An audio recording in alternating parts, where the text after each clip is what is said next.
What a day in downtown Detroit. Tigers baseball is presented by Figer Law, not a cloud in the sky. Perfect 76 degrees with low humidity. Couldn't draw it up any nicer, Andy Dirks. Yeah, this is what you like to see. You wait all year for this in Michigan, and it is here. Got a little breeze blowing out. I think to right field, it's left to right breeze today, but should be a great day for baseball. Tigers starting pitcher presented by Wallside Windows. Jack Flaherty making his 14th start. Picked up his first win of the year last time out with 5 shutout innings against Tampa. The biggest thing that we have seen with Jack Flaherty, we all knew about the problem with strike throwing and walks. He has certainly turned that around, Andy. Last 4 games, 3 walks and 26 strikeouts in his last 20 innings of work. Start trusting your stuff in the zone. Just get it in the strike zone. Let your defense play behind you. Now with Jack, it's always important to get ahead early, especially against an order that you're going to see with the Seattle Mariners that's got a little bit of slug in it. This is a tough matchup for a Tiger righty. We saw it yesterday with Cater Montero because the lefties, Young is a developing hitter. Naylor always dangerous, off to a slow start. Raley and Canzone, they are mashing righties this year, and keep an eye on Emerson, the other lefty, down that number 8 spot, the rookie who hit a home run in game 1. Tigers starting defense is brought to you by Marygrove Awnings. See the outfield alignment today: Green, Perez, Carpenter, Keith, McGonigal, McKinstry, Torkelson around the infield. Andy, this has been a better Tigers defensive team over the last week. They're playing better baseball. They are. They're making the plays, using their brains out there on the field, not letting the game speed them up, but just going out and playing baseball. And you know, there's a little revolving door in center field that the Tigers have had to work through for the last month and a half without Baez or Parker Meadows. Today it's Perez in center. Tigers, it just seems so important to find a way to win this game today and win a series. Cole Young at the plate. Fastball for a strike. We are underway here at Comerica Park in downtown Detroit. So glad to have you along on this beautiful Sunday afternoon. Picture perfect day for baseball. Fastball in, but that's what we're going to be watching today, because again, the other thing you notice about those last 20 innings, he's been in the strike zone better, much better strike throwing, especially first pitch strikes, but he has given up 24 hits in those 20 innings. So when he's in the strike zone for you, Andy, it's about the command of that pitch in the strike zone. Pop up to third. Cole Keith takes care of Cole Young for the first out here in the first. As you can see, a strikeout to walk rate of Jack Flaherty. His first 6 starts versus the last 5 starts. And for Jack, it's like that pitch right there that you saw to Cole Young. If you're going to throw the ball in, hit the corner, hit the edges, work it around the zone. A lot of times if you're giving up hits, it's because pitches are over the middle of the plate. But it's better to make them earn it than to walk a bunch of guys. And so now you marry the two things. He was tougher to hit, but walking a ton of batters. Now marry the two things. You're in the strike zone. You're not walking batters. Now make sure you're commanding it in the strike zone so the contact is soft. There's been hard contact against Jack Flaherty, and a lot of it has been in the last 4 or 5 starts. But that's the initial adjustment. You see that pitch right there. That's the second adjustment. The initial adjustment is get back to throwing strikes. Yep. And get back in the zone, whatever that looks like, because we can't be walking this many guys. Then the next phase of the progression is, okay, now you're back in the zone. Let's start dialing in your command a little bit with that fastball that runs anywhere from 91 to 95 miles an hour, depending on the day and the time for Jack. It is. It comes and goes. I think there's been a couple of starts lately, and we talk about this because the velocity goes up and down kind of wildly inning by inning. Slider away. Last couple of starts, he has held that velocity pretty steady above 93 in each inning of his start. And that to me is a big step for him. That 95 we just saw, they got the swing and miss. That's Jack Flaherty at his best. And it's because he threw strike 1. Oh, man. Just about a perfect pitch, a little bit outside. It's about as close as they get. From 0-2 to 3-2, this is the other thing we see a lot with Jack. He's got to find a way to win this at bat. Heads up, Dan. Whoa. Oh, Paul, did it get you? Wow. That came in hot. I think you got out of the way. Did you get out of the way? I got out of the way. Wee. me. I thought that had Dan written all over it. Paul, you keep this one. This is a good souvenir. That almost gave you a big bruise, buddy. Paul, hey, Paul, you get this. Hey. Knuckle curve and a beauty. But that's it. Go with the fastball up. It was located well. It almost hit Paul on the foul ball up here in the booth. He turns around and then throws the Uncle Johnny curveball that starts up out of the zone, freezes him perfectly. That's what that pitch is designed to do. Warm welcome for Josh Naylor as he digs in.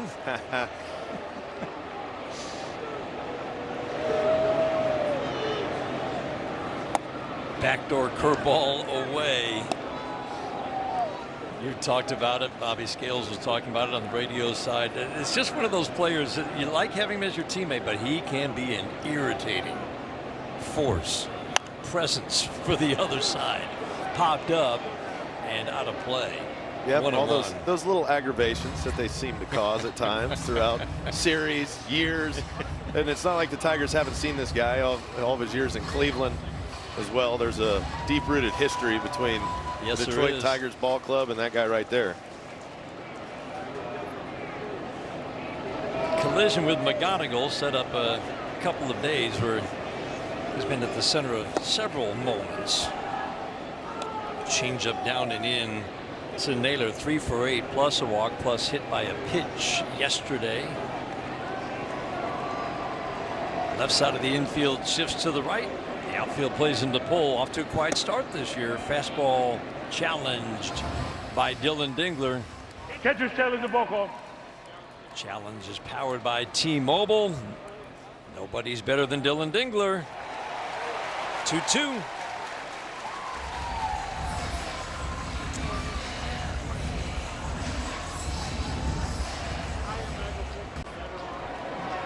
Dylan Dingler's gotten the most successful challenges and the highest percentage.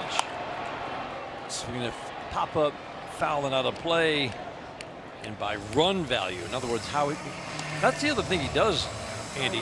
He challenges them in key moments. Yep.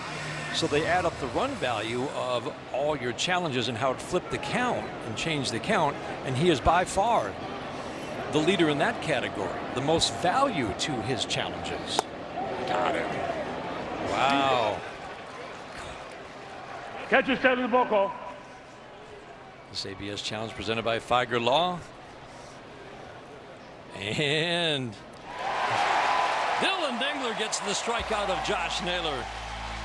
Laz Diaz overturned twice in the space of 3 pitches. We go to the bottom of the first, scoreless.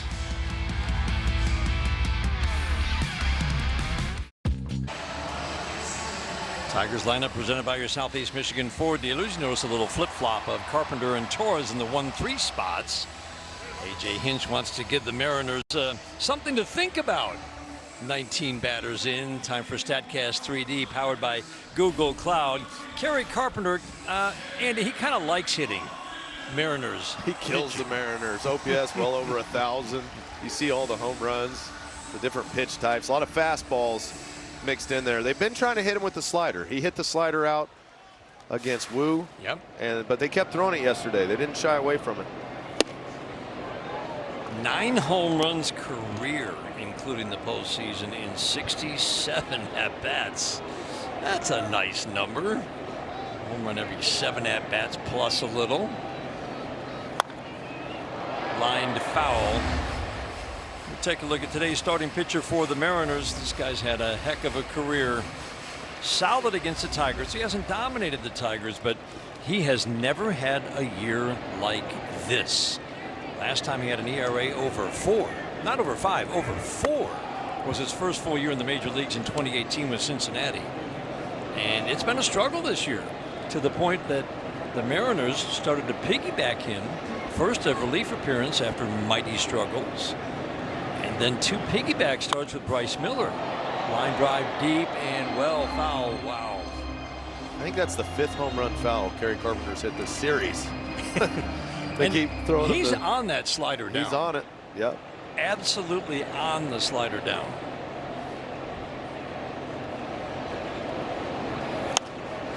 Fouls off the fastball, riding up and away. Andy, there's nothing really obvious for Luis Castillo. I mean, he's just never been this hittable before.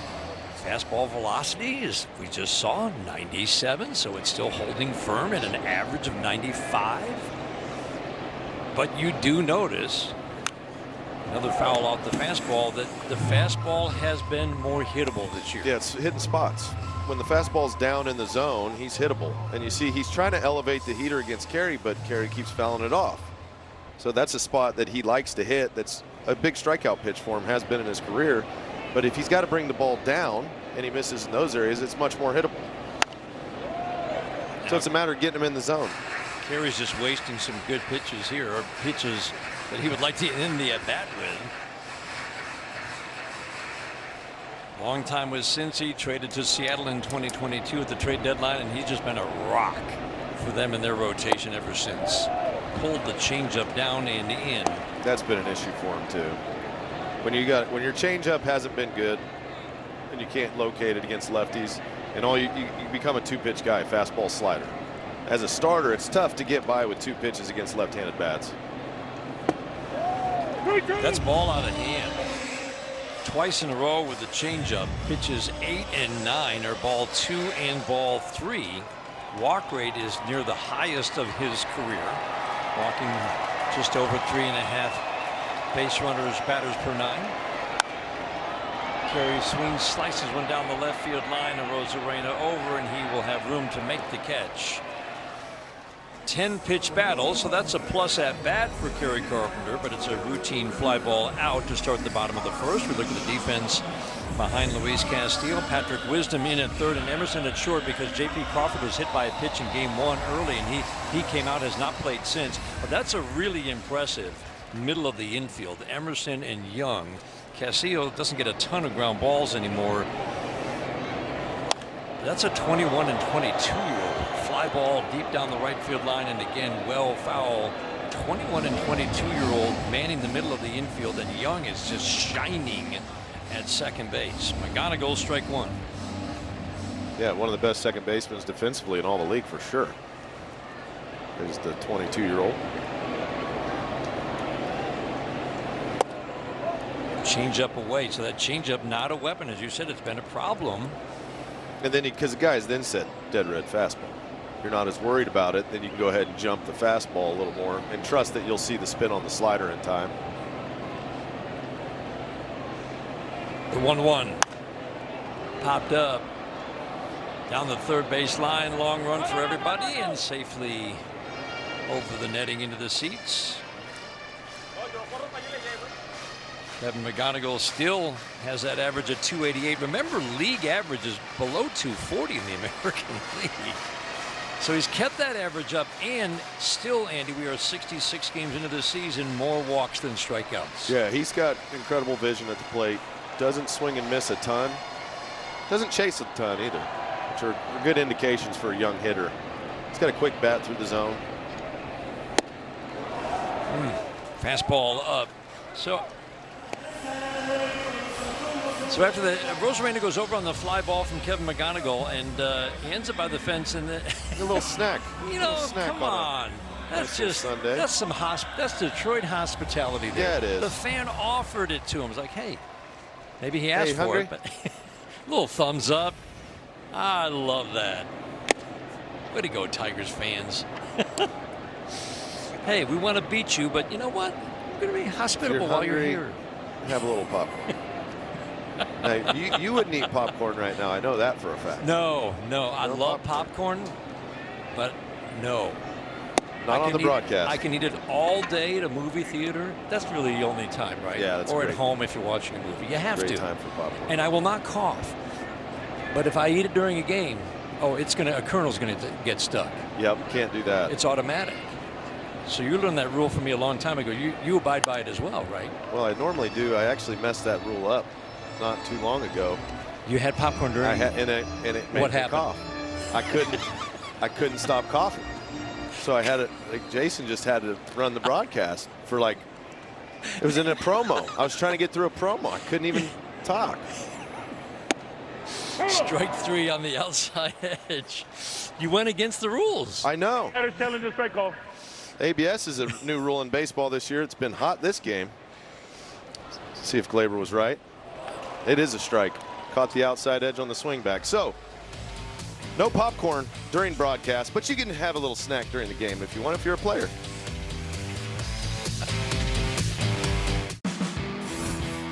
The last time Jack Flaherty and Luis Castillo pitched in the same game was actually Game 5 of the ALDS back in October, and they both came in relief appearances. Jack Flaherty told me that after his Game 3 start, AJ had told him there was potential for a bullpen appearance, and we all know how Game 5 played out, 15 innings. They did need Jack Flaherty in that situation. I asked him if he's referencing that game, that series at all, as he was prepping for the lineup here today, the Seattle lineup, and he said, you think about it. This one's deep to center out the bat of a Rosarena, but playable for Wenzel Perez on a 1-0. First out of the second.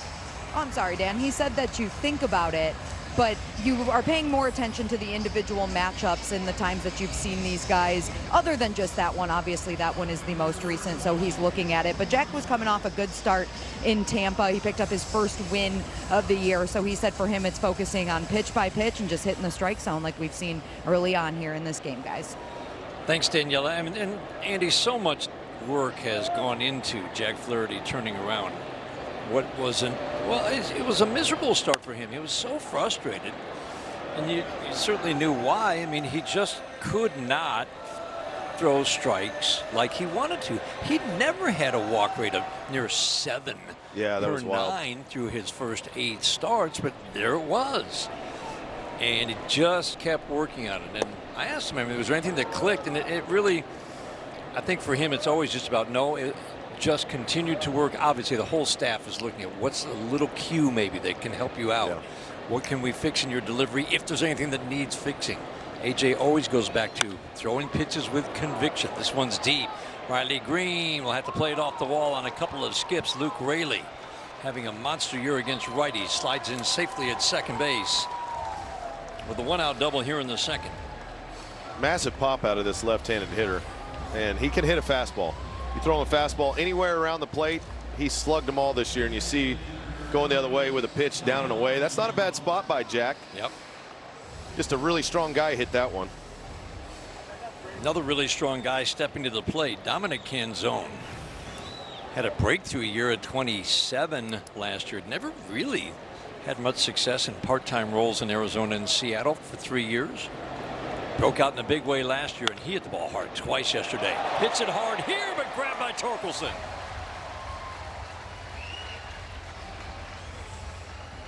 Those two last guys can hit a fastball, can't they?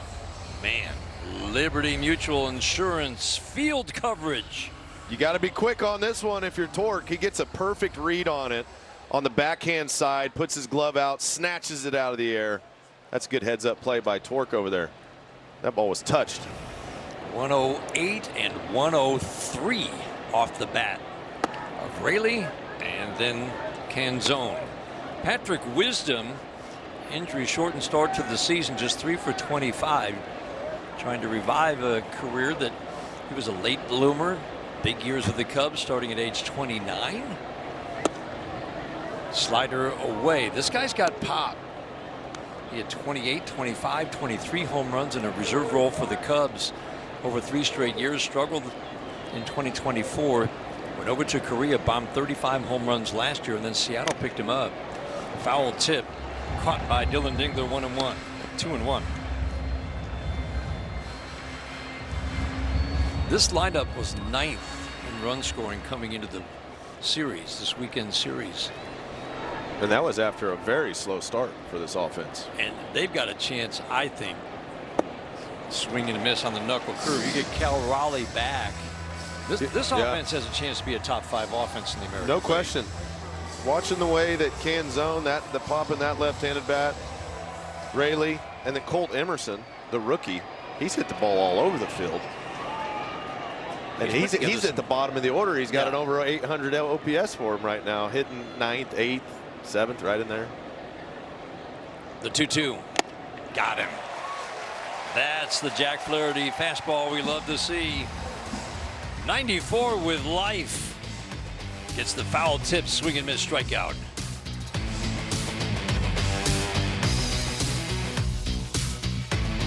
You've known it. Time for the call Sam Best call. This is game 5, 15-inning classic in Seattle. There are other words to describe that game. Jack Flaherty pitched the 13th and 14th innings. Luis Castillo got the final 4 outs. The last out of the 14th and then the 15th inning. 15 innings. The run in the bottom of the 15th was the first scored in the game since Seattle tied the game with a run in the 7th inning. You had Melton, Montero, and Flaherty. 3 starters in the season. All pitching the last 3 pitches before Tommy Kahnle gave up the game winner in the bottom of the 15th. 4-hour and 58-minute marathon. Changeup is not a weapon. I think that's a good sign for the Tigers. It is a very good sign. He can stick to the fastball slider combo. He becomes a 2-pitch guy. It's been one of his issues this year. If you can't get a changeup over with effectiveness to a left-handed bat, they're going to cue in on the fastball and time it up. Because then you have the ability to go ahead and go get it. You don't have to be worried that, well, if I try to go get it, it's going to be a changeup that I'm going to get fooled on and swing and miss at. With Kerry Carpenter back, A.J. Hinch can now force earlier decision making on the other side by putting 3 lefties at the top of the order against a righty. Fastball up. Riley Green strikes out.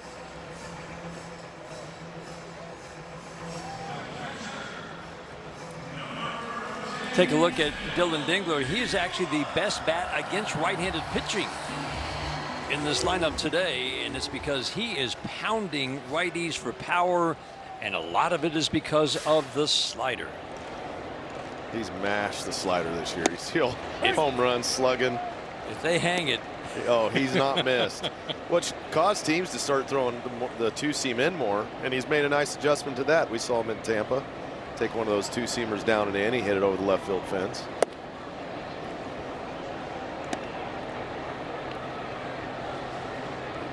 Numbers early.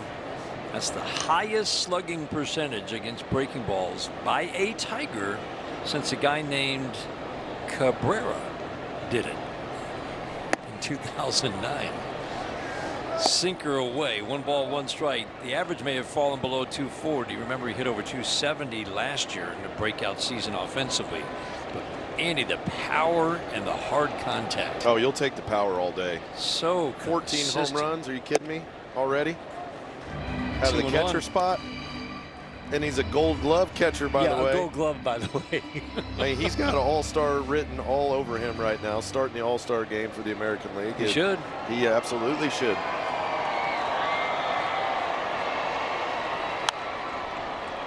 Pop the fastball foul and out of play. Consistent 95, 96, up to 97 on the fastball for Luis Castillo. He's throwing it just high enough, too. Just keeping it above the barrel. We knew location was going to be important for him today. So far, he's hit his spots.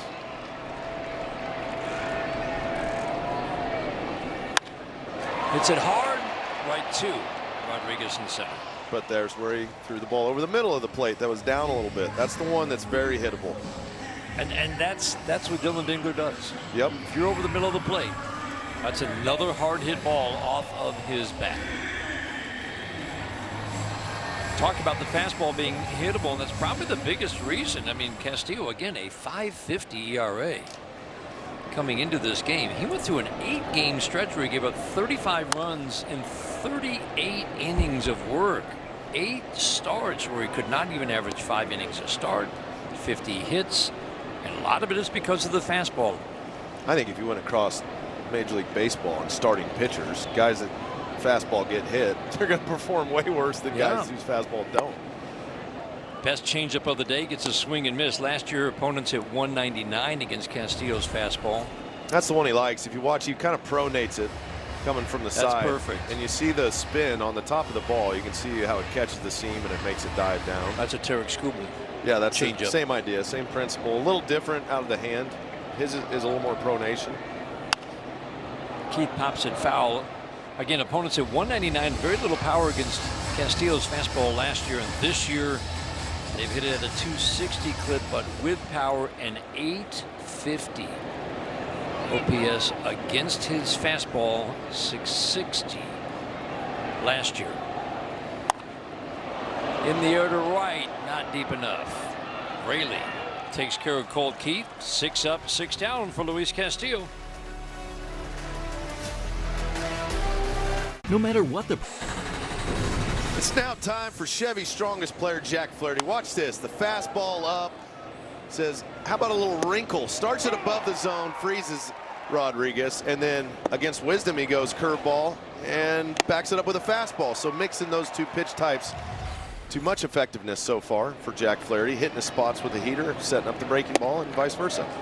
Starts off the rookie Colt Emerson with a live fastball. Tied because a guy named Kevin McGonigal hit a slider deep 420 feet to right field.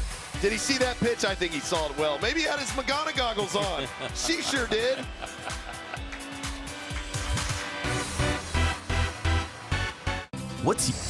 Stream Tigers baseball all summer long for just $19.99 a month on Detroit Sports Net, presented by Bet365. Subject to national exclusivities, terms and conditions apply. Subscribe by visiting tigers.com/Detroit Sports Net. There's the QR code right there. He's with McGonigal. You want to watch more McGonigal hitting home runs to right? Scan that QR code. What a player that guy's been, Dan. Talked with Tram about him the other day. He said he's just kind of shaking his head at how he's just come to the major leagues and he's just a ball player. Yeah. And he just said, and all that goes into that word from a Hall of Famer. He said he's just different. The way he approaches every day, the way he plays the game, the way he thinks the game. Over the glove of a leaping Colt Keith. Patrick Wisdom singles to start the 5th. And now a message from Figer Law. If you've been injured in a motorcycle crash, make Figer Law your first call. Figer Law. All we do is win. All we do is win. Beginning of spring, there were questions about Kevin McGonigal's defense. Alan Trammell said, I just want to watch him play. Saw him play in fall ball, but it's like I didn't see him a lot. You can watch a guy take ground balls all day, but you need to see him make plays in the game. He said, I just want to see him make some plays. A couple days later, he made 3 really nice plays in one of the exhibition games. And you're like, well, those are actions that look like they can play. And he's just kept making plays. The plays you need him to make, and then the plus plays with great range onto the outfield grass or into foul territory if he's at third base. But I couldn't be more impressed, Andy, with how he has played both positions. You feel good with him at short, you feel good with him at third, and he, again, making plays. He's a quick learner. Anytime there's a play that maybe he doesn't make it, he goes, how can I figure this out? And the very next time he gets that same play, he makes it. Which speaks volumes to his ability to not beat himself up. He's got a very humble confidence about him. Yep. In the clubhouse. He's a great guy. Not arrogant. Always got a smile. Always a smile. Good positive attitude. Understands the difficulties of baseball. That this isn't a game of perfection, which I think is important for a young player. Fastball dispatches the rookie Emerson. That's one of the few times we've seen Jack Flaherty work up that high with the fastball. Yeah, get a little chase up out of the zone from the young guy. 6th strikeout for Flaherty. But the mindset of an advanced player is understanding that things aren't always sunshine and rainbows, but I can continue to improve. Sometimes you're hitting the ball really well, but maybe your defense needs some work. Sometimes you're playing really good defense, but you're not hitting. Like, there's so many different elements to baseball. Make sure you're a good base runner. All these different small details that he's so focused on day in and day out to make sure that he's giving his team a better chance to win baseball games, which I appreciate him out. He wants to win a World Series. Like, That's it. What 21-year-old? They want to make the big league. Usually it's like, I just want to get to the big leagues. Right. Maybe stay there. And maybe stay. He's like, I want to win a World Series. So his standard, like, he's looking, his vision is way beyond what a normal young guy's vision is for a career and for what he wants to accomplish. And to your point, he never takes, say, a bad at bat out onto the field with him. Nope. He or can if he's flush struggling. it. He can move forward. Yeah. He missed a slider earlier in the game. He fouled it off, hit a foul ball, and then next at bat, he hit one for a homer. Quick adjustments. The 1-2. Slider misses. Beretta's provided some good at-bats. This guy's been around a long time, now in his 30s, and it's the kind of guy that a lot of teams have. Think Tomas Nido for the Tigers down in Toledo. That you can call up knowing he can handle a staff if your main guy gets hurt. Softly into right field, but hit hard enough for Kerry Carpenter to make the catch for the second out in the 5th.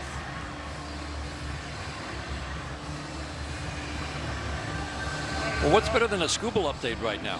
Daniela? Oh, I thought we were going down to Daniela. Well, Dan, She's tell on you. top of it. I can take Daniela's role here. 1 hit, 5 strikeouts, 79% strikes. Is that through good? 3. He is just, right in the strike zone. Filling coming out right the at him. strike zone. Well, guys, I was paying attention, Dan. I know you I've were. been watching him. I've been watching. I am kind of looking around to see if I can find our Magana Goggles girl, too. So I'm multitasking right now. But Tarek Skubal had a quick first and second inning, and I watched him have 1 9-pitch at-bat on my live stream on my phone. So not exactly what you want. It finished with a strikeout, but AJ did say he wanted to make sure Tarek got some workload in today. So good signs right now. He's not done, though. I don't believe so, no. 38 pitches. Ideally, they were hoping, you would think, 5-6 ups and maybe 70-plus pitches. It's really important to build the volume. Yeah, it is. And then get to the pitch mix, because you know he's probably pretty heavy fastball out the gate. Now Daniela's on a wild Bruce chase. She is on a wild Bruce You're going the chase. wrong way. I can see you. I have got 0 clues. all I'm using is my eyeballs. All right, let Andy direct you. You were going the wrong Okay. way. You need to come back towards us. All right. Come back Up up this here. way. Okay. Now, Yeah. tell her to turn left or right. Not your right or left, her right or And I'll left. point in the general You're going to vicinity. point. I can't see you. I'm out of the booth now. Oh, I can see you. Oh, okay. All right. Don't fall. Are you just pointing? I mean, there's a lot of people where you just Yeah, but pointed. I'm giving her a general He gave vicinity. me that point coming out of the booth is amazing. Great work. All right, now tell her how many more aisles before she goes down. Swing and a miss. No aisles needed with that fastball right there. He couldn't find the fastball. Cole Young. Daniela can't find the Magana goggles. There's somebody. Can Daniela find all these people?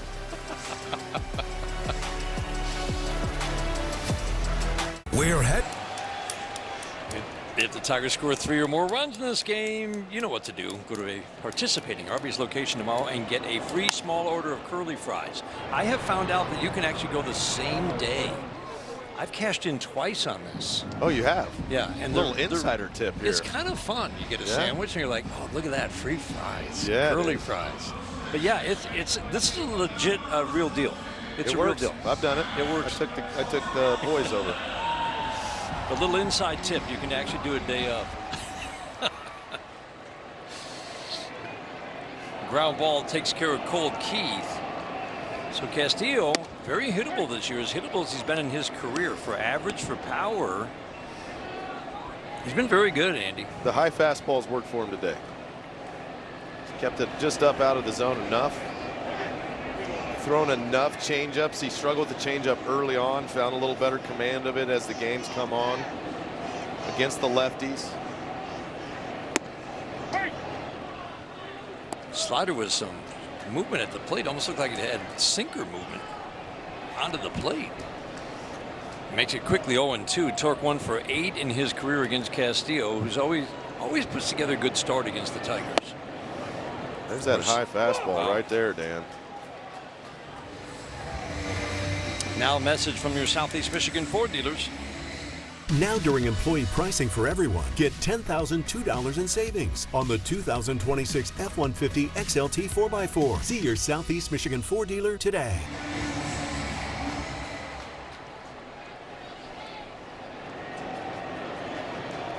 It has been a swing and miss fastball. See the elevated percentage too. And this is one of the issues the Tigers have had, is the bottom of this lineup. We've seen the big explosions out of the middle of the order. but not as much production from the bottom half of this order. And that's something that, you know, these guys have had good years. Zach McKinstry was an all-star last year. Have strung together some nice at-bats, just waiting for some of these bats to heat up a little bit to lengthen this order out. That's when the Tigers are best, when you get quality at-bats up and down the order. Those 4 games, the 3 in Tampa and game 1 on Friday, I mean, it was the same every game. You looked at the top, you looked at the middle, you looked at the bottom, and it was production up and down the order. And the bottom of the order doesn't have to be the big slug, but you do need to get on base. You got to get some hits to keep moving that lineup along. Have quality at bats. Put pressure on the pitcher. It's really important for this offense as Zach McKinstry and Wenzel Perez get going. Ground ball to third for Wisdom. In the dirt and by Josh Naylor, and down to second goes Zach McKinstry. This is it right here. I mean, a ground ball to third base. You put the ball in play with 2 strikes in the bottom of the order. You put some pressure on the defender who you know, messed up a ball earlier. He throws this one away, but this is how you extend innings. This is how you make stuff happen. Pop outs, Dan, weak pop outs to left field to the infield. Don't do this to a defense. And Josh Naylor's got to be able to scoop that ball. Yeah, that was not. That was not a tough one there. No, that's. But not. this is the play. Yep. You know, when you're struggling, when things aren't going good, do something. Just get the ball in play hard on the ground somewhere. Make something happen. Get on the bases. First at bat of the day for the Tigers with the runner in scoring position. Popped up and out of play. Because then the slug will come after you get some success. You hit the ball around the field, but if you hit, you know, pop up to left, pop up to the infield, fly ball to center, easy out, easy out, easy out, you put yourself in a position where there's no chance. They're not going to drop the fly ball to left field, a routine fly ball. Yeah, make a play. Single, you've got the lead. Some better at bats from Wenzel Perez from the left side. This is the right side's been solid. Big improvements last year, solid this year. He just has not been able to get going from the left side. 13 hits in his 100 at bats. And you would think they're going to keep working him with fastballs.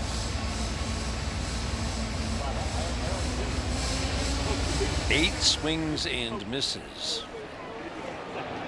on the fastball, 4-seam fastball for Castillo today. Pops the glove with a 2-seam sinker. 2-2. Tigers tied it up on a McGonigal home run last inning. Trying to take advantage of a big 2-out error from Patrick Wisdom at third. Line drive caught at first base by Josh Naylor. Good swing is the third out.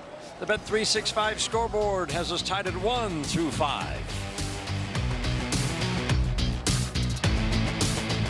At 8. It's time for the Bet365 odds update. You see right there, Jack Flaherty, 8.5 strikeouts. There's the over, there's the under.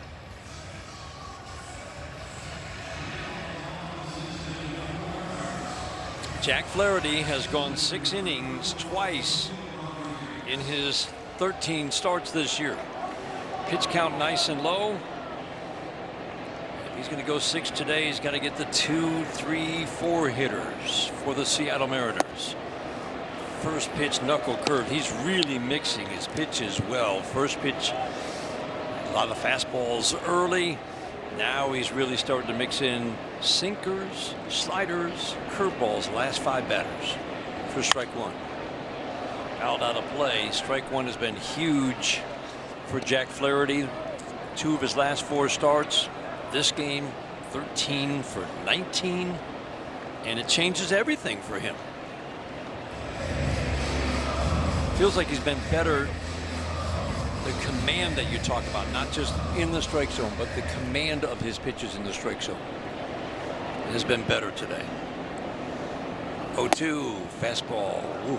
Yeah, a lot of that right there. That's just about perfect. Rodriguez swung and missed that earlier.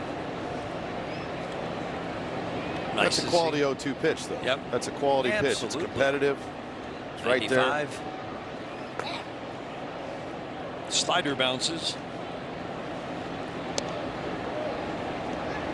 Drew Summers getting loose in the Tigers bullpen. He was outstanding in getting 4 outs yesterday.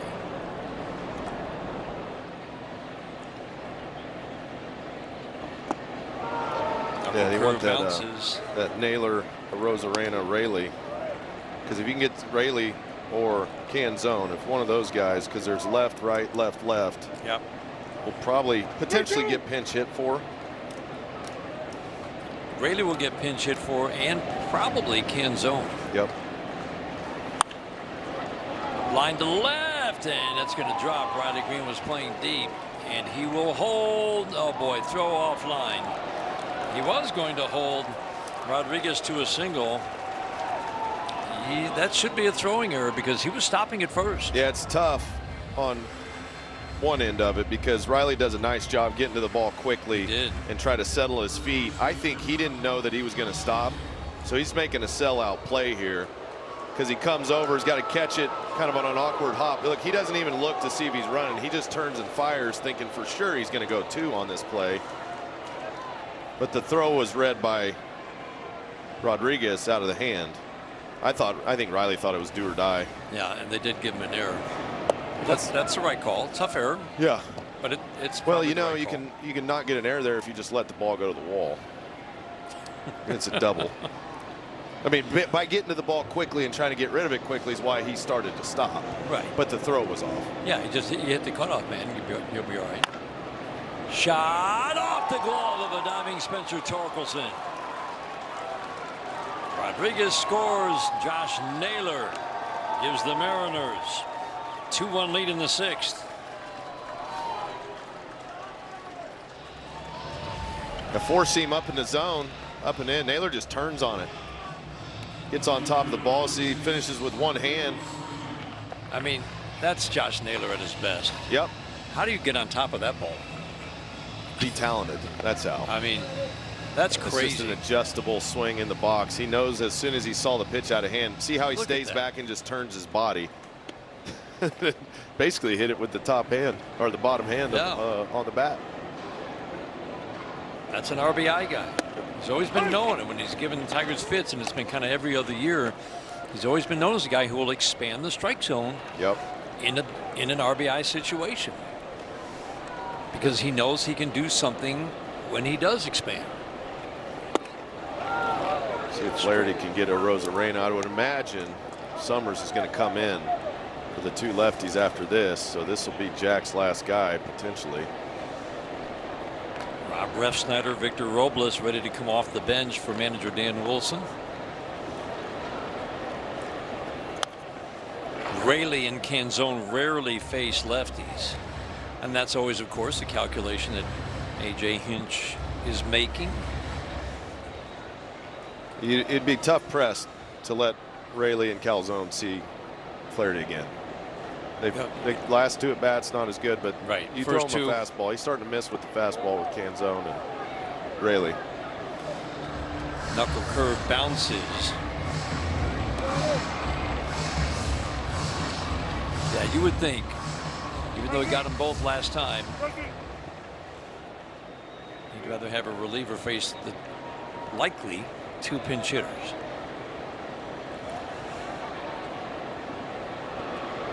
Two. Fouled out of play. Holding that velocity, 94, 95.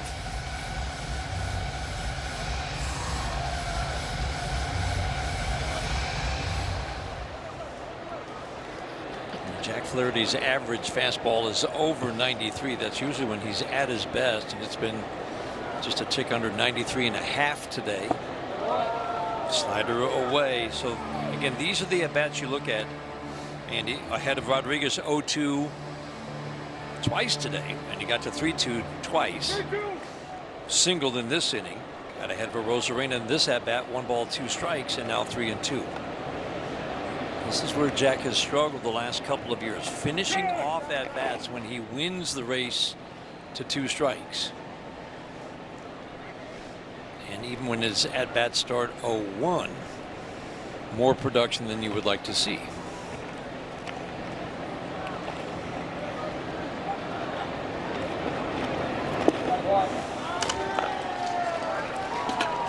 Knuckle curve bounces. That will be the end of the day for Jack Flaherty. Single error double combination. The Mariners have the lead. Tigers are making the change here in the 6th.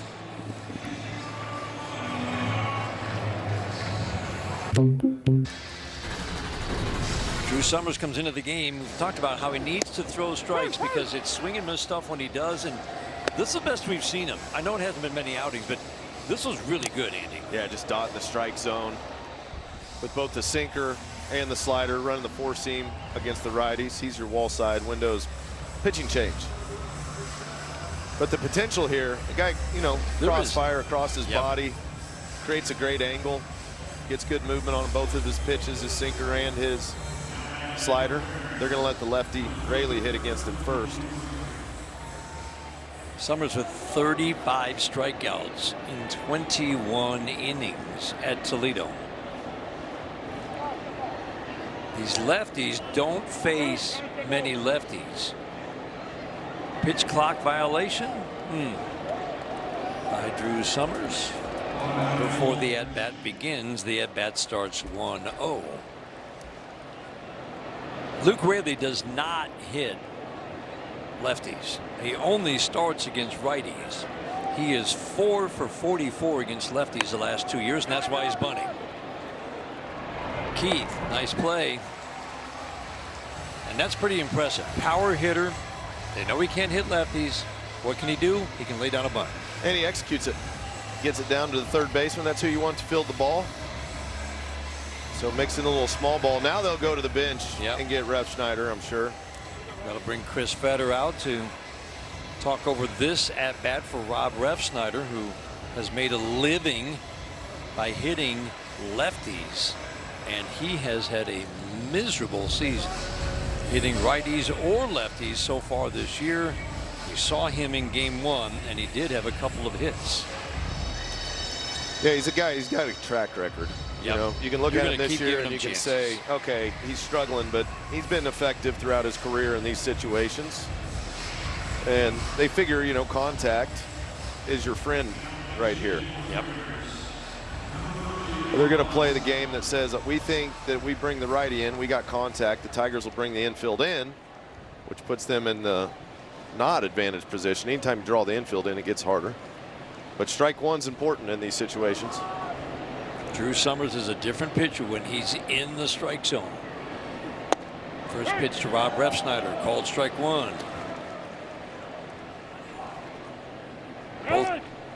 Both teams win. One ABS challenge left. I think Les Diaz is hearing it from the Seattle dugout again. Everybody in tight. Swing and a foul tip. No balls, 2 strikes. Love the drop and drive, low arm angle. That fastball 94, 95. It plays up with Drew Summers on the mound. It's all about the strike through. Some swing and miss in this bat. Fouls off the fastball. He had a rip at 94 middle. Yeah, Summers went right at him. 0-2 count. Not messing around. He throws strike. He'd love to get a swing and miss here. You can expand the zone. Try to get some chase. Nailed the runner at third, to Rosarena at second. The 0-2 swing and a miss. Got him with the slider. Big second out for Drew Summers. That's a nice job. Attacking with fastball. Started with a slider, ended with a slider. That's that high variety.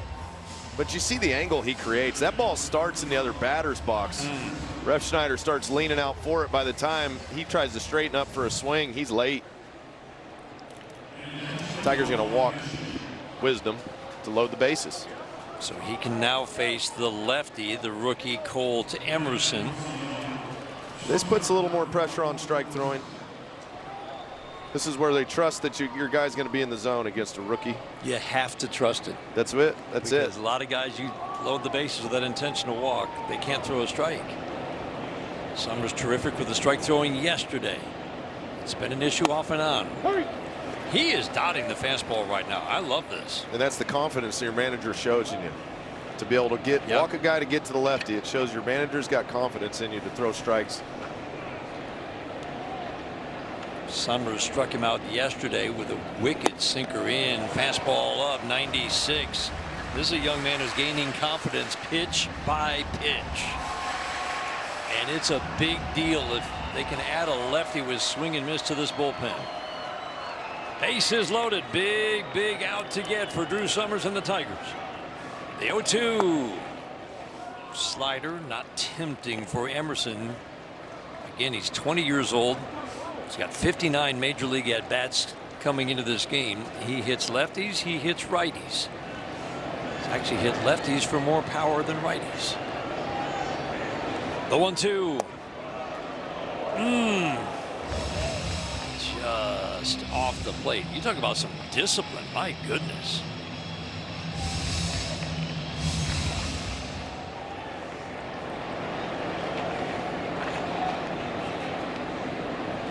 The 2-2. Chop foul on the ground behind home plate.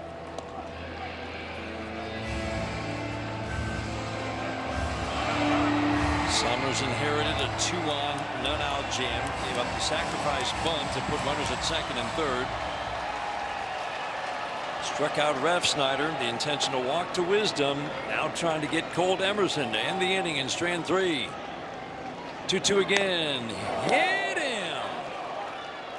Oh, man. Run for the Mariners. Summers a strike away from getting out of a big jam, and his day now comes to an end after hitting a batter with the bases loaded. Yeah, it was a sinker, Dan, and it just left up and in, left at arm side. Emerson trying to stay in against the lefty, keeps the elbow down to wear it for his squad. 3-1 Mariners. Swung at the slider. Drew Summers just hit Colt Emerson, tried to get him out with the same pitch he got him out yesterday, the sinker in. Just a little bit too far inside. All-side windows pitching change brings Kyle Finnegan into the game. Andy, last time out we saw him, the splitter's been very inconsistent. It's been his most hittable pitch. Last time out we saw him really finish and throw. It felt like some of his best splitters of the year. Yeah, if the pitch moves down and it's got good vertical depth to it and it drops, it's effective. And if he can keep it down to where it starts in the zone, works its way down out of the zone, that's his best one. But he's got to pair it with the fastball. The fastball's got to be alive. Johnny Paredes provided some good at-bats. Swings and misses since he was called up to take the spot of a guy named Cal Raleigh. No pressure. But if you could hit like 30 home runs while you're here, that'd be great. Good slider from Kyle Finnegan to start the at-bat. Hit hard to right center, perfectly positioned. Perez was shaded that way. Good swing. It's the third out. Finnegan strands 3. Hi, I'm Mike. Kevin McGonigal responsible for the Tigers' only run today. It was a solo homer, but I think he had a little help from CeCe, who is wearing the first pair of McGonigoggles that we've ever seen. Put those on, CeCe. Oh, yeah. Those are incredible. What inspired you to make some McGonigoggles for today? My dad, he was thinking, because last time we went to a Tigers game, I made these little headbands. And so this time he said, well, you're going to make next McGonigoggles. And so we made those instead of headbands this time. That's incredible. Can you tell me what they're made out of? We knocked the lenses out of glasses, and then we glued plastic clear cups onto the glasses. And let me see the sign, too. This is the best part. It says McGonigoggles on it. And his number. You got a number 7 on there, too. Yeah. I love that. Okay, you got to try them on for us while everybody's watching. There we go. Oh, I love those, CeCe. Those are so great. But one thing we didn't notice is the T-shirt that you also have on with your McGonigoggles. That says Torque Bomb, doesn't it? Yeah, he's my favorite player. Spencer Torkelson's your favorite? Yeah. Okay, so I feel like you gave McGonigal some good luck. You think we're going to give Torkelson some good luck today, too? Yeah, I hope so. And you also, you had some ice cream. I was waiting for you here. What flavor ice cream did you get today? Mackinac Island fudge. Oh, that's a good one. That's a really good one. Well, we love the McGonigoggles. You're going to have to put a patent on those so nobody can copy them exactly. They're amazing. In fact, would you let me try them on? Yeah, sure. All right, let's switch. I love this. Yes.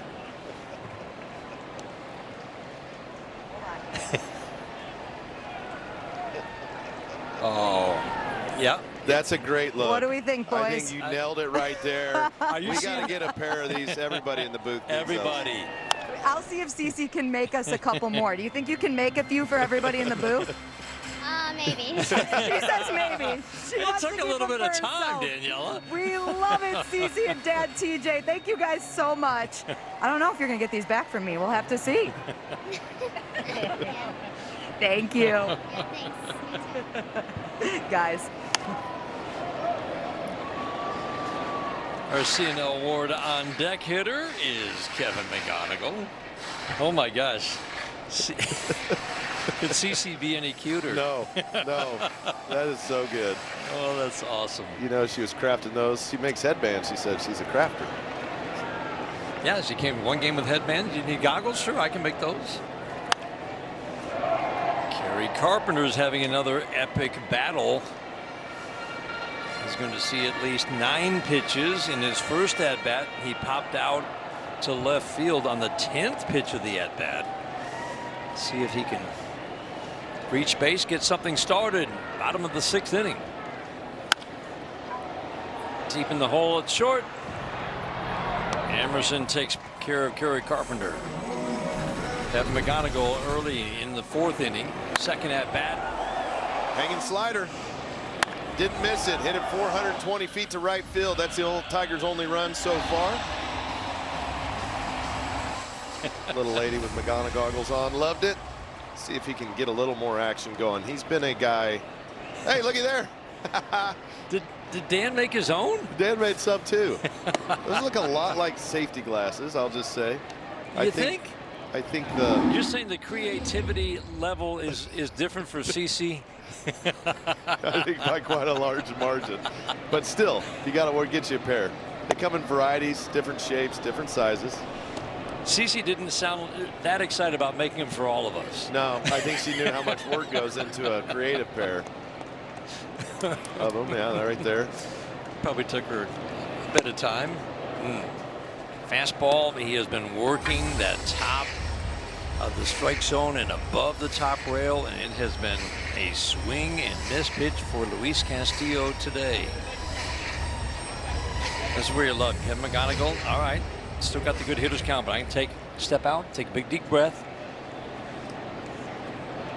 Slider got him his first time up. Slider went out second time up. Challenged by Peretta. Catcher challenge the ball call.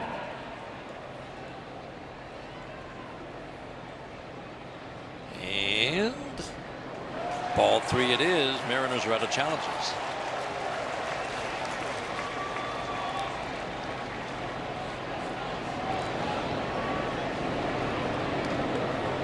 Tigers trying to start something in the 6th, down 2. Again, fouled out of play. So there have been some fastballs over the plate, but Andy, there's just a little bit of late movement on that pitch, and Yep, they've not been able to center it very They often. have not been. They've been under the baseball, a little late and under it. And that shows you it's coming out of his hand hot. Yep. But you got to make the adjustment. You tried to. You shortened the swing up a little bit. That's good at bat there. And now a message from Rally House.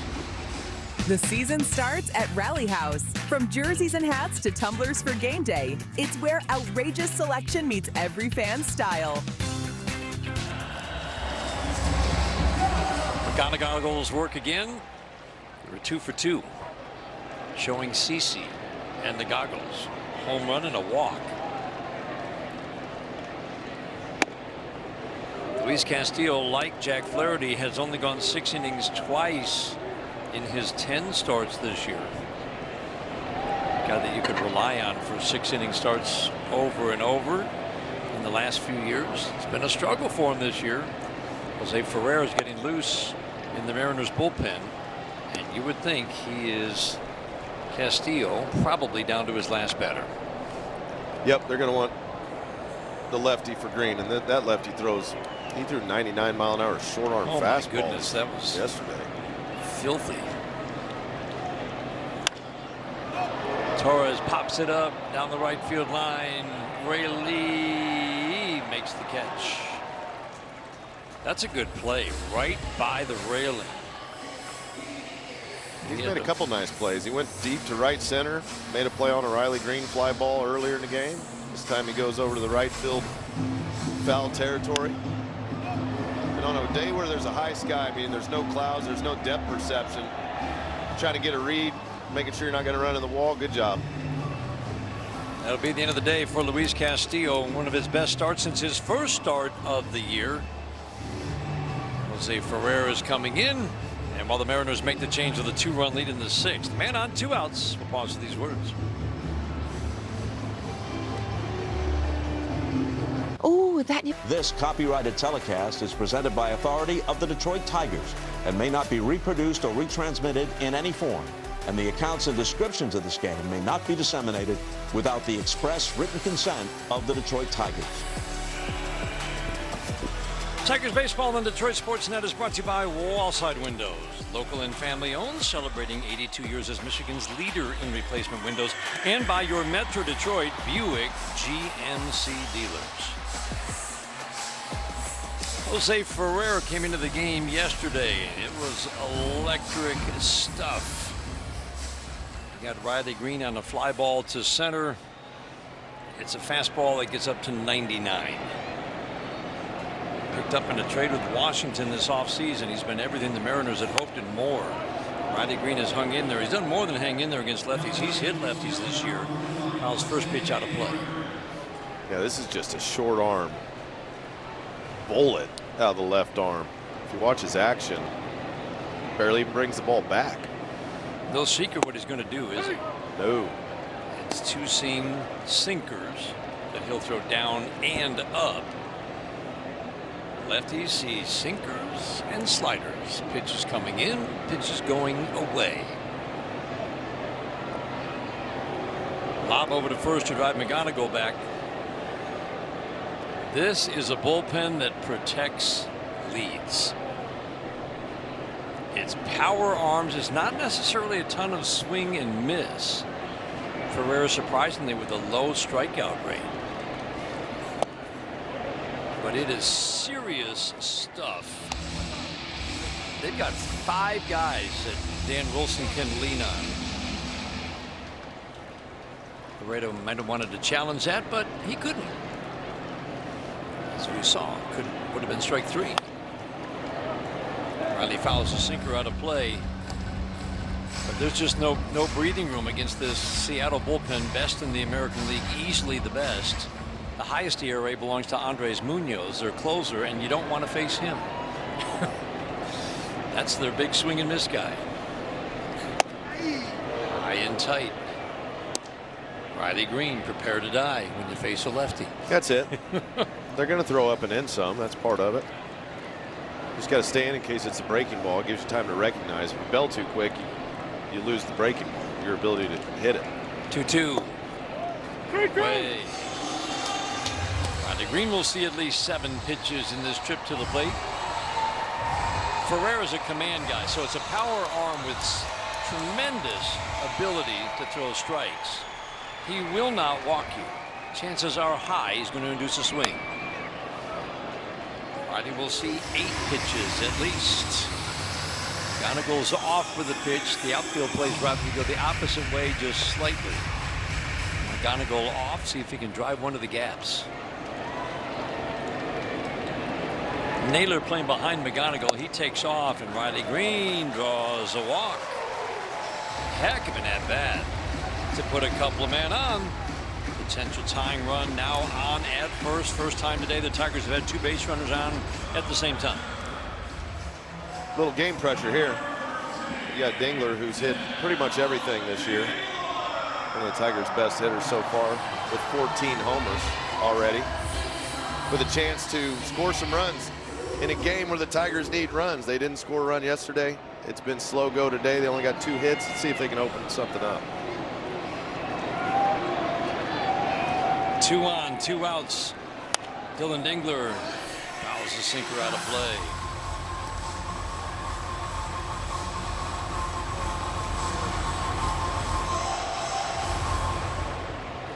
Righties have had a substantial edge against this lefty in his career, including this year. Dylan Dingler will challenge the strike call. Batter's telling the strike call. Dylan Dingler again is going to be right. Just knows when to challenge too. I mean, could have been 0-2. Confident in his challenge. Big shift. Righties have hit 280 with a little bit of power against Ferrer. Can't get around on the 99-mile-an-hour sinker. Not many will. He knows when to dial it up. Couple runners on. You got 2 outs against this righty, tough righty.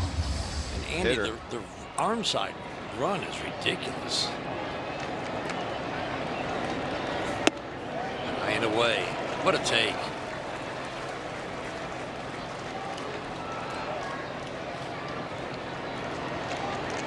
He throws that sinker to a righty. It's 18 inches of run. Horizontal break away. Changeup misses. 3-2. Again, the base runners are off. The guy with extra base power at the plate. Big opportunity for the Tigers. Gonigal at second, Green at first. Tigers down 2. The 3-2 away.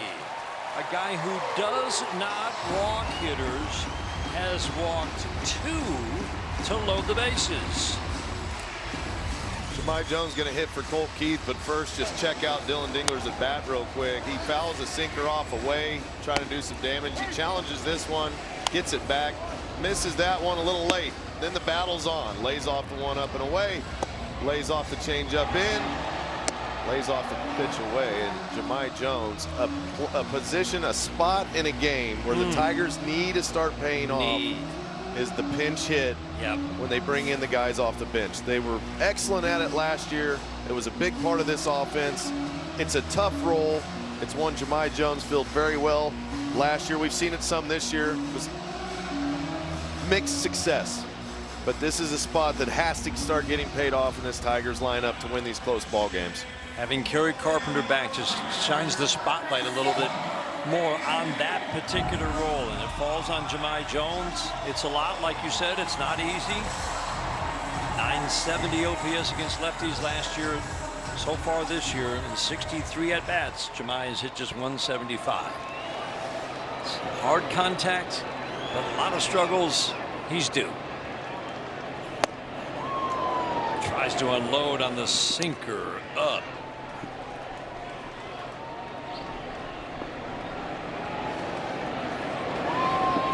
Big at bat here can do a world of good for Jahmai.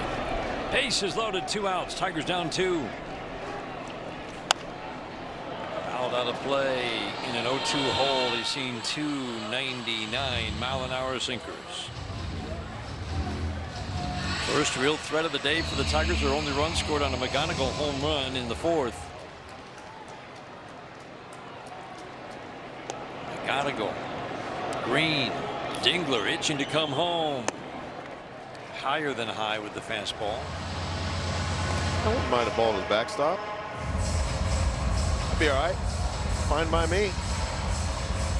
Torque waiting on deck, but it's all about the at-bat. Jahmai has been able to draw some walks to get on base. Looking for a big hit. Fly ball, popped up. Rodriguez puts that in his back pocket for out number 3. Tigers load him up, cannot score, down 2 after 6.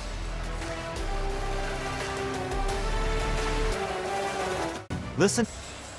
For the first time this year, our Comerica Man game summary is of the West Michigan Whitecaps game against Dayton today, because this guy named Scooble started 54 pitches, so that's the downside of going to A-ball. Unhittable, ridiculous strike throwing. 54 pitches, Andy, 44 strikes. Yeah, you look at it right there, 5 innings, 54 pitches. That's a pretty good line. You know he was attacking the zone, and guys were probably swinging as early as they knew how to. How about that last line? Topped out at 99. So, the Tigers want to build volume. You only get 54 pitches. You got the 5 ups. Yeah. We'll see how they play it. It just feels like the next start is in a Tigers uniform, because that would be, let's see, let's count some days. Oh, yeah, Cleveland. That's when you'd like to see it. But at the same time, they'll evaluate them, go through, you know, the protocol, make sure that everything's the way it should be. Yep.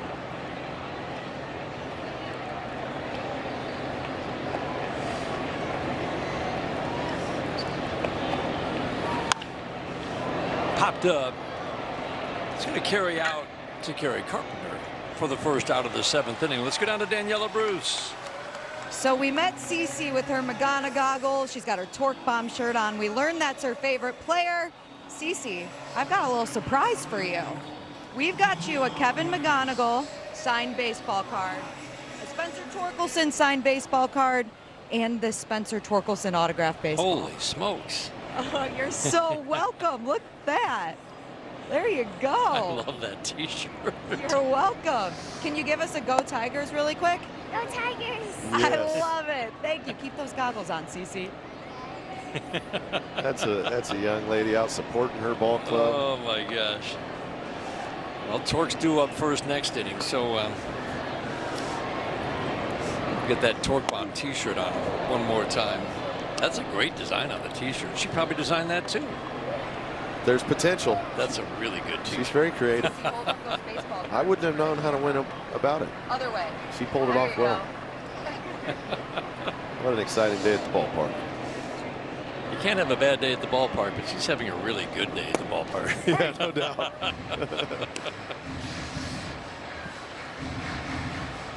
Tigers missed opportunity, bases loaded, and could not get a run home. Down 2 to the top of the 7th inning. Kyle Finnegan starting to show a little better command. We know he's been battling command issues. Wait a minute. Well, there's no challenges left. Yeah, he challenged. Dylan Dingler told Laz, like, hey, Laz. They're out of challenges. easy, Laz. Laz is just in go mode. Yep. Well, they get into a routine and a rhythm. He's had a lot of challenges today, so it's like, yeah, one more. Okay, fine. A lot of successful challenges, but also 3 unsuccessful challenges, the 2 teams combined.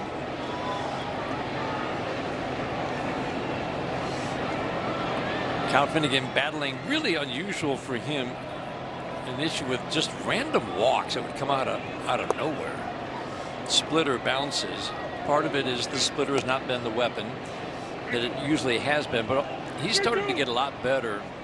He's not walked a batter any of his last 4 outings. Doesn't sound like a big deal, but it is for Kyle Finnegan. Started to put together some scoreless outings with really good stuff. Slider backed up, challenged by Dylan Dingler. Catcher's challenge the ball call. Best pitch in baseball, the backup slider on the front door.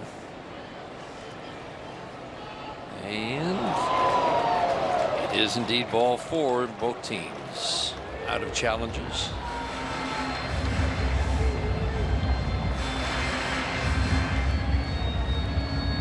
Brings up Josh Naylor, line drive double.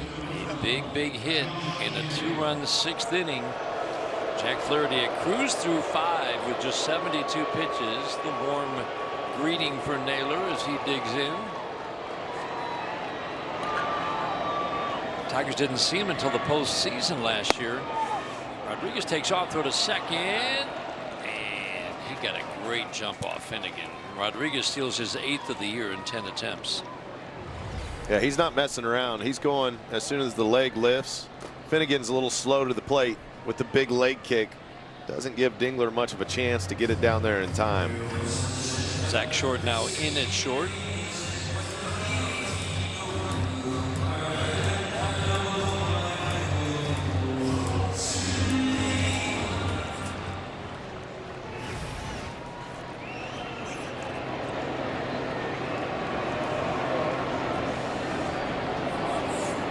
Oh my goodness, Rodriguez was taking off for third. If Finnegan had been able to just turn and throw to second, he was out by 10 feet. We've seen that in this series. Twice. Rodriguez trying to get huge jumps. They're not afraid to try to steal third base either.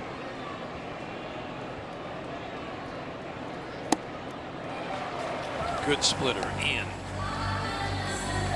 It's a big weapon against lefties. It's just the command of it has been off. Yeah, it gets a guy out in front. You see the spin, the rotation. Ball gets under the barrel and they're out in front. But the pitch before that, Naylor took that because he thought Rodriguez was still in third. Yeah. So he shut down to let him steal the bag. Finnegan got a strike in, the quick strike in. Then after that split, he's got a 1-2 count. He's in the pole position, just needs to make a pitch. See if he can get some swing and miss. 2 splitters in a row, but the last one up a little bit. Fastball's had a little more vertical to it, vertical induced movement. That been a big jump from last year. He said he's worked very hard to get it there. Almost 19 inches on the vertical, which can get you some swing and miss. At the top of the strike zone, popped up. Can get that as well as hitters swing underneath it. McGonigal now at third makes a catch. Second out in the 7th inning. Tigers down 2. They'll leave it up to Arozarena. That's a nice job by Finnegan. After a couple splits to throw a quality fastball up to get the pop out. And that's what you were talking about. If he can throw that good one for a strike and make that part of the arsenal, it gets people off the fastball.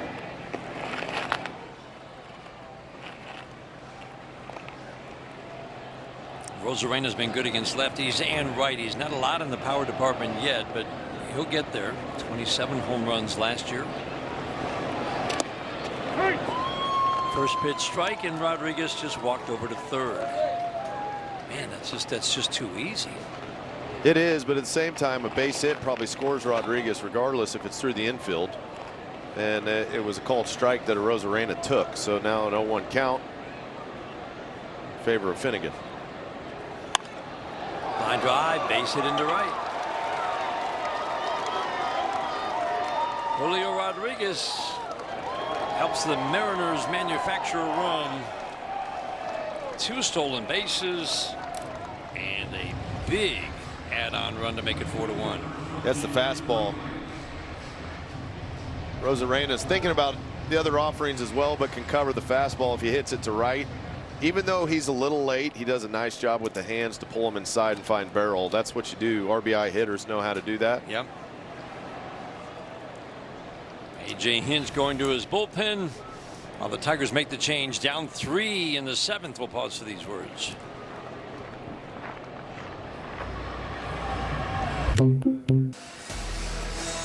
Tigers baseball on Detroit Sportsnet is brought to you by Figer Law. All we do is win.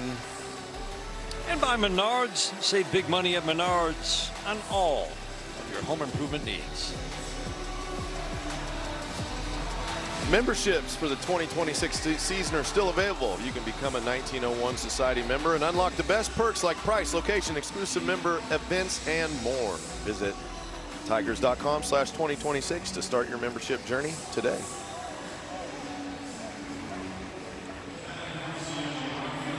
Tyler Holton, outside windows pitching change, brings Tyler into the game. Luke Raley at the plate. Again, doesn't face many lefties. Last at bat facing a lefties, sacrifice bunt so that he could get another at bat in this game. And A.J. Hinch counters by making sure he faces another lefty. 4 for 44 is worth repeating. Those are his numbers against lefties the last 2 years. And if you don't get a lot of at bats left on left, it's tough to just stand in and be able to see the pitch. It's so awkward when it's coming behind you.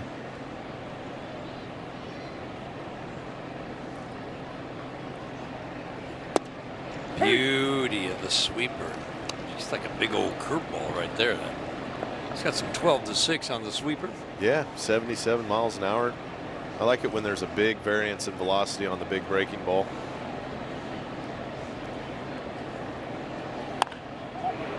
Little soft line drive will drop into right, and Arozarena will scoot over to third. Throw will not be nearly in time. Luke Raley, little humpback liner, drops in to put runners at the corners. Back-to-back sweepers. The first one he took for a strike. This is pretty much the same pitch. Stays on it long enough to get him a knock. Right off the end of the bat. Arozarena booking it to third. I think he's shocked they even threw it over. Yeah. The ball needs to go through the cutoff man, or that guy from first can get to second pretty quick. Rob Refsnyder at the plate, struck out. Pinch hitting last inning.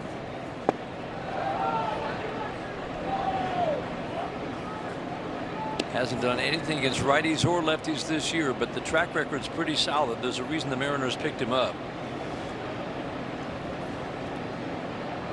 It's not just decent production against lefties. He mashes lefties. Again, that lefty, that very specialized righty platoon side, the right side of a platoon, where you just face lefties for the most part. And he has made a living by doing that very well. Boston, now Seattle. I think it's always tough for guys like this when they find themselves in a funk and your timing's a little off. You just don't get as many at bats, and when you do get at bats, they're usually in big leverage situations. So it's a hard role, especially when you're not feeling as well. You got to battle.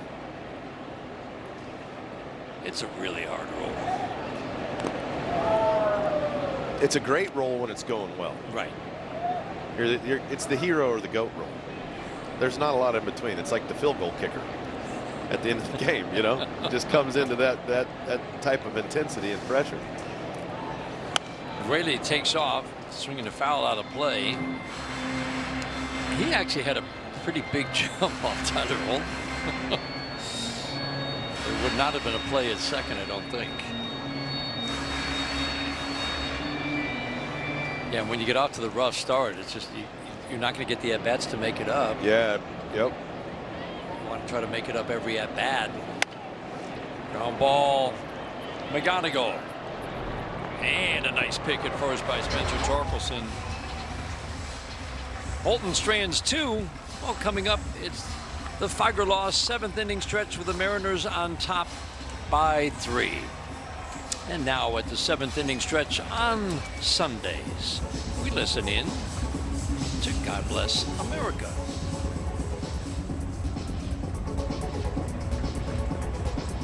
At this time, we ask that everyone please stand and join us in the singing of God Bless America, performed this afternoon by Abby Caracas. God bless America, land that I love. Stand beside her and guide her through the night with the light from above. From the mountains to the prairies to the oceans white with foam. God bless America, my home sweet home. God bless America, my home sweet home.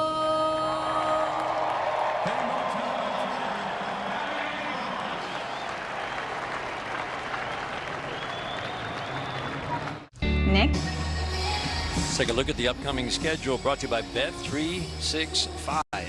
Troy Melton gets a game 1 start against the Twins. All he's done is go 7-8 into his last 2 starts. We've liked that guy the first time we saw him in an Old English D. We said, here's something. I remember in Pittsburgh, I think he gave up a home run, remember? And then he was down 5-0, 10 batters in. He struck out the last 5 batters. And you go, wait a minute. And he went 5. Yep. Troy Cater's Melton. been throwing No the one's ball done away. that this year. No one's gone 8 innings for the Tigers. Framber Valdez, a gritty performance on Friday to get the win. Cater Montero will start game 3, and it's that rotation is really going to be interesting in the next couple of weeks. How the Tigers work 3, count them, 3 starters on the injured list, integrate them back into the rotation. Derek Skubal, Justin Verlander, and Casey Mize. Yeah, you go from having 2 starting pitchers to 7, 8 starting pitchers. Right. Just with all the injuries Tigers have had to navigate through this year. Casey Mize will pitch for Lakeland Tuesday in Clearwater. Justin Verlander will pitch, weather permitting, Wednesday in Toledo. The forecast a little bit iffy, but they had to make a decision. They're going to try to continue to push his pitch count up. Just 63 in his first rehab start. They just really want to build the volume after he's missed, well, more than 2 months now.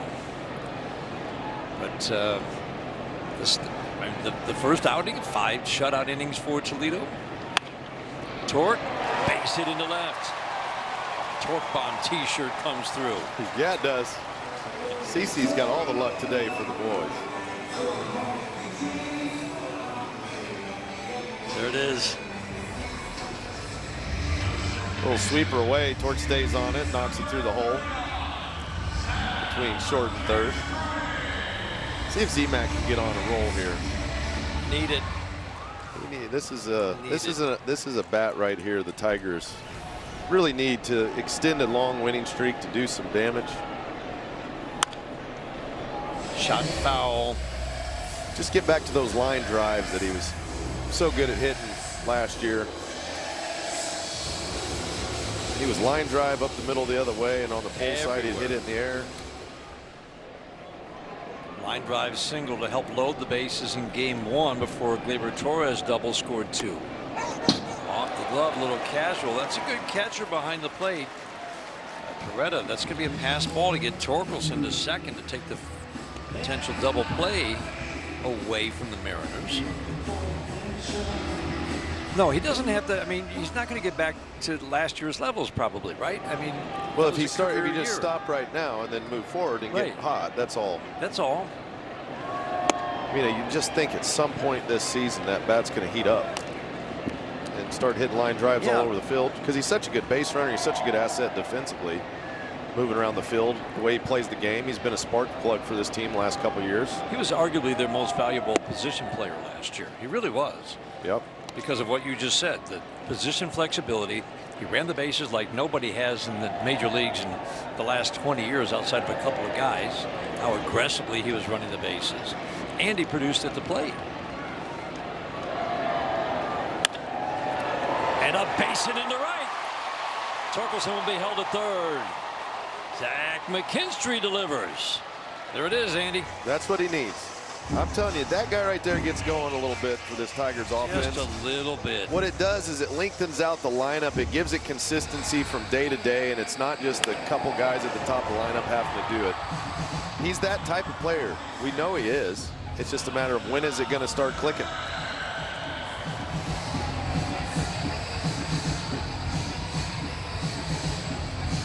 Hopefully it's right now. Hopefully that hit sparks him. He goes on a tear. 2 big hits in the late innings, his last 2 starts. This is the other bat you really need to get going. Very consistent, around 700 OPS from the left side for Wenzel Perez the last 2 years. Over 800 from the right side last year is big improvement. He just hasn't been able to get it going. And it feels like that's where he's not able to. I mean, he's missing pitches over the middle of the plate. Yeah, the fastball, primarily. A lot of foul balls on the fastball. Having trouble covering it. Tigers down 3. Perez standing at home plate representing the potential tying run. Base hit into right. Torkelson is in. McKinstry being waved around third. Cora's got the left arm windmilling. There will be no throw to the plate. Wenzel Perez with a triple. The Tigers are within 1.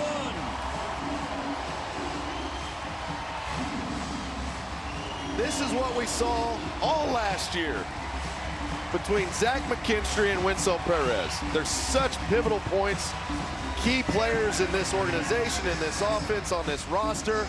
Right now, Perez delivering, goes down, gets the changeup. Dirt cam shows how frustrated Perez is. Slinging it around. Easy score for McKinstry. Cooper Criswell can't get an out here in the 7th. Tigers have scored 2. Mariners going to their bullpen.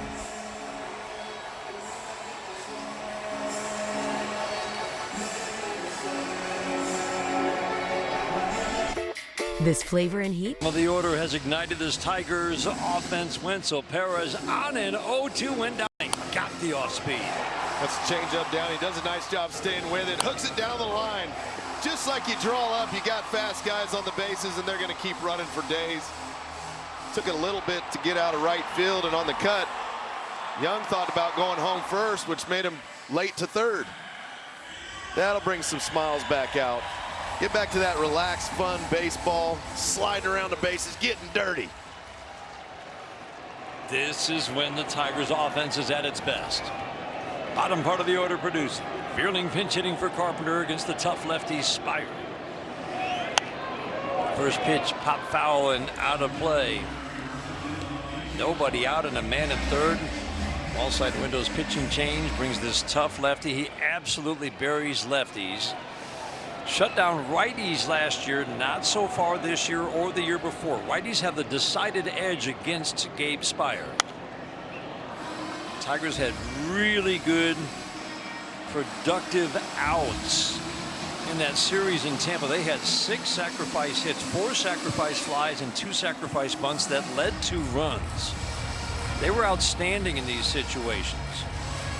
Matt Vierling had a couple of those sacrifice flies. You see the splits there. Righties, lefties, but again, this is a live arm. The 0-2, swinging a foul. Woo. A late flick of the bat. Well, that's why they want Vierling in this situation, is contact. The infield drawn in, contact comes at a premium. He found himself in an 0-2 deficit quick. If you expand too much, though, his stuff's too good, Dan. Yep. You don't want to chase far out of the zone. He'll get a whiff.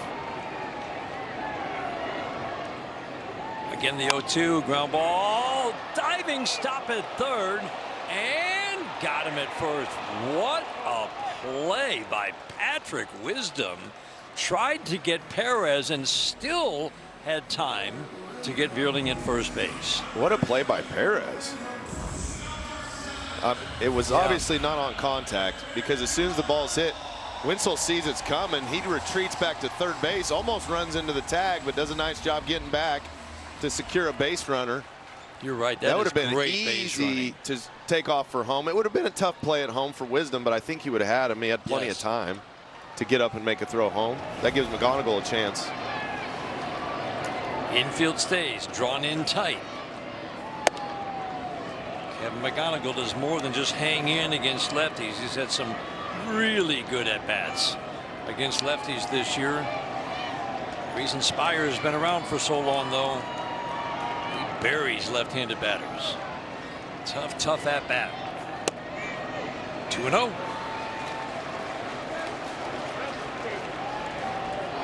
Yeah, I don't know if they're going Winslow on contact. He doesn't have a very big lead at third. I think if they're going contact, he'd be trying to push a little bit, but he's pretty tight to the bag.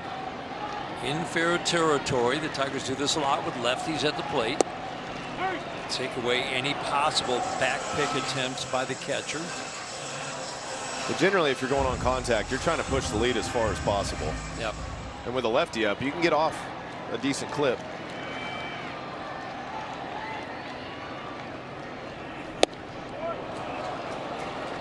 Fastball by him.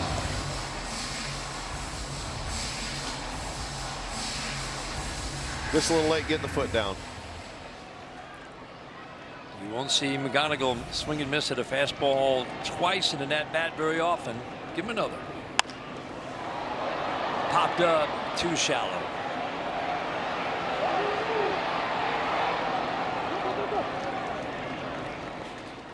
2 outs, man on third. The infield can back up.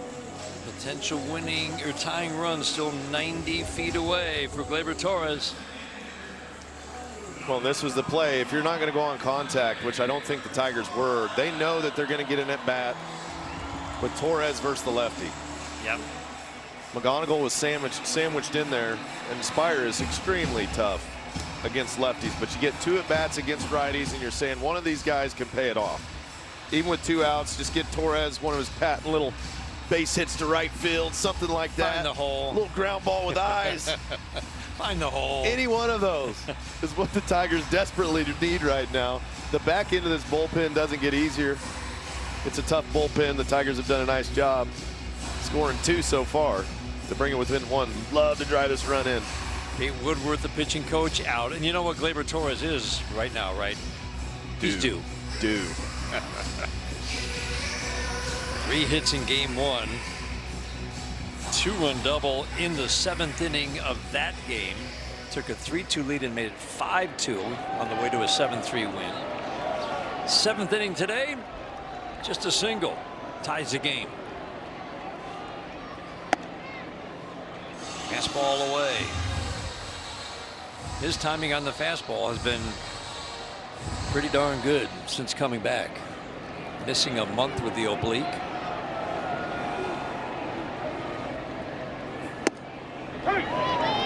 Fastball away. Both teams out of challenges.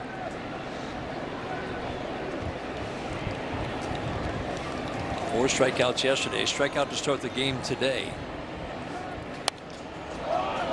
Fastball away. Ground out, fly ball to right. His other 2 at-bats. But as you pointed out, a guy with a good fastball can get you into a bit of a funk in terms of your timing. Bryce Miller did that yesterday for Gleyber. The 1-2. Up and away.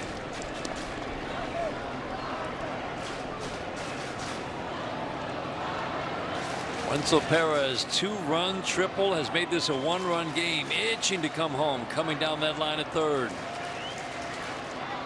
The 2-2. Swing and a miss. Chase the high fastball. Tigers score 2. Runner at third and nobody out. Cannot get the tying run home. We head to the 8th. It's a 1-run game.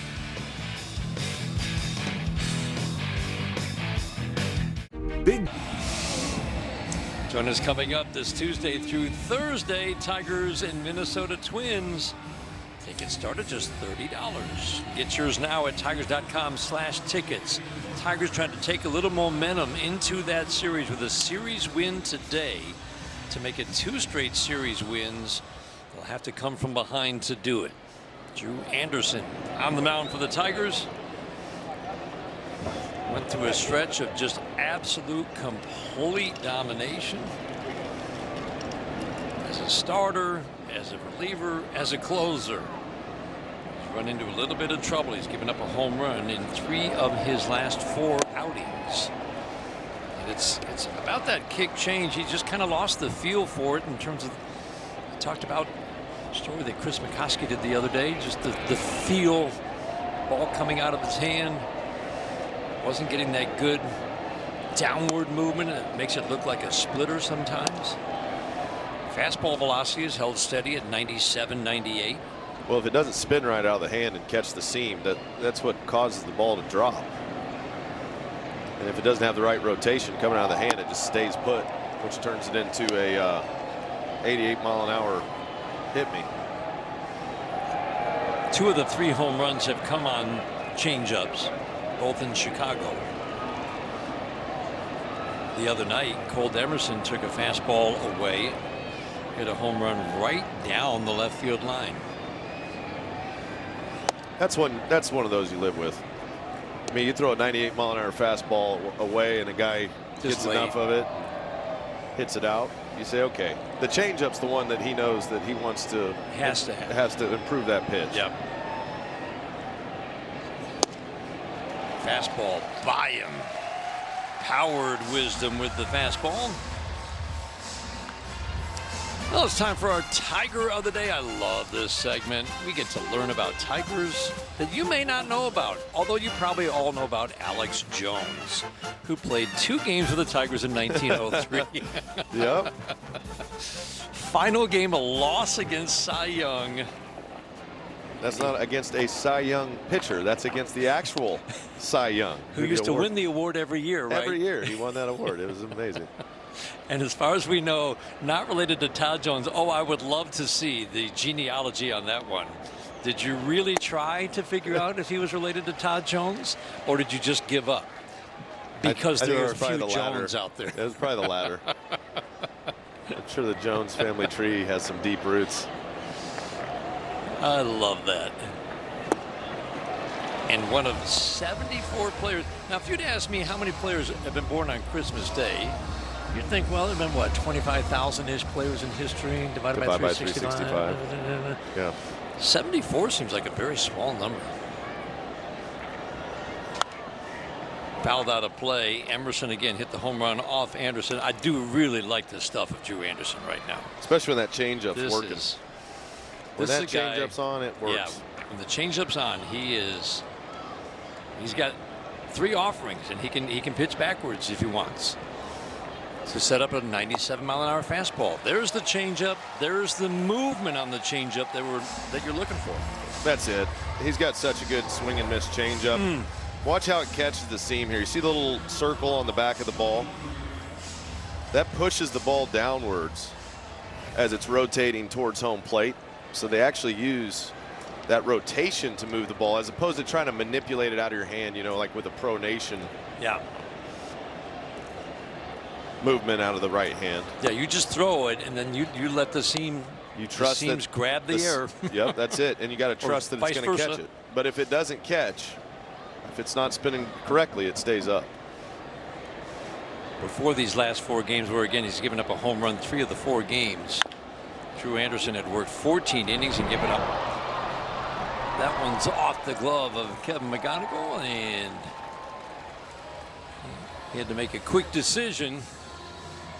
Couldn't make the play on the chopper. Now a message from Figer Law. If you've been injured in an auto accident, make Figer Law your first call. Figer Law. All we do is win. All we do is win.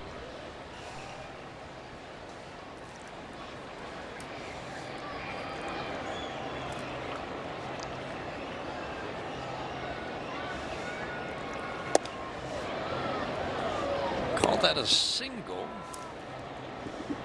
for Peretta.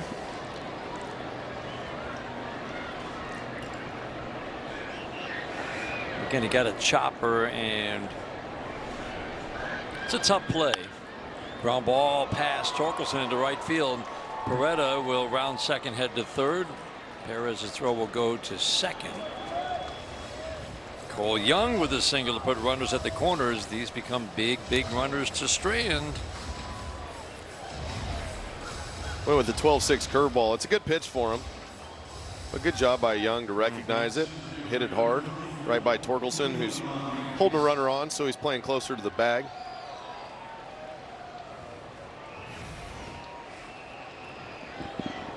Tigers have just scored 2 to pull to within 1. Need the shutdown inning.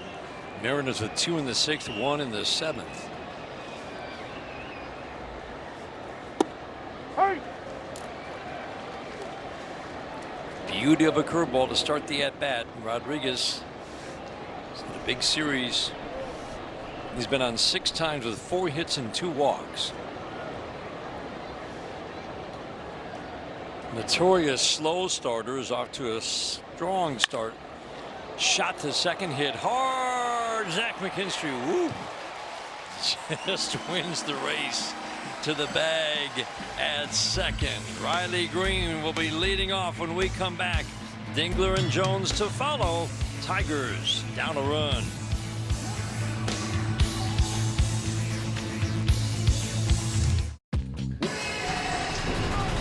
Tarek Skubal started for the West Michigan Whitecaps today, and he looked kind of like Tarek Skubal in this outing.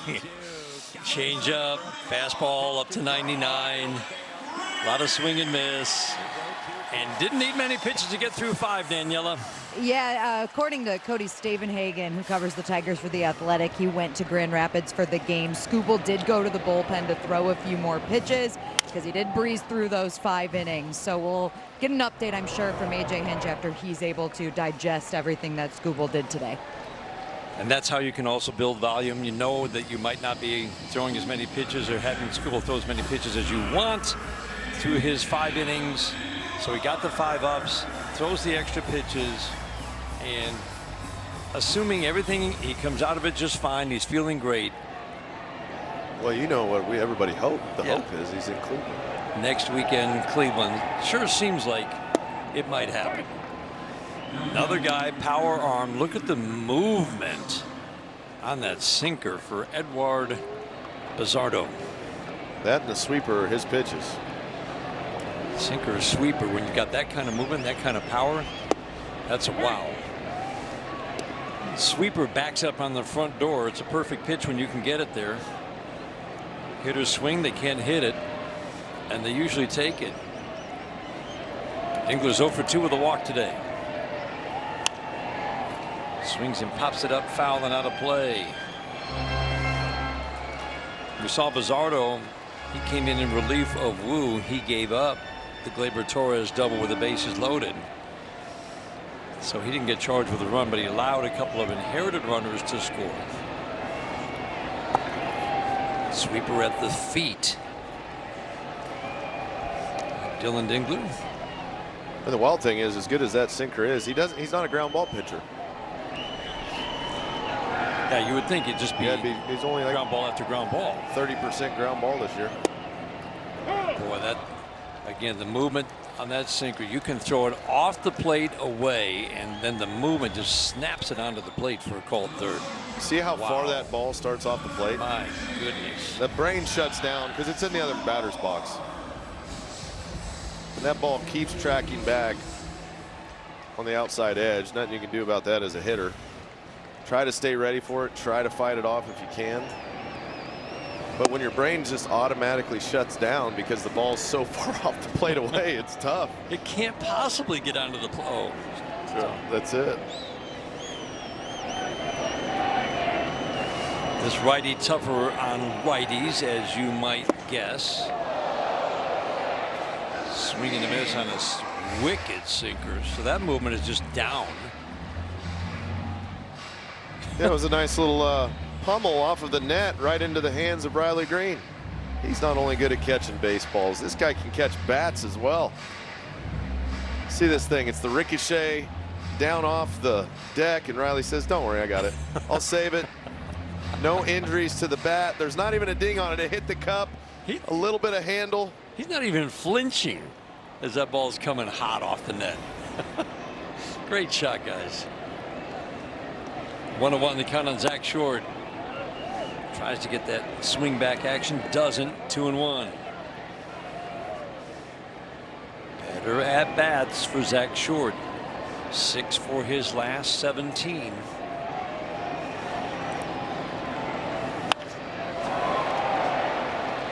Foul down the left field line, on a line, but out ahead of the sinker.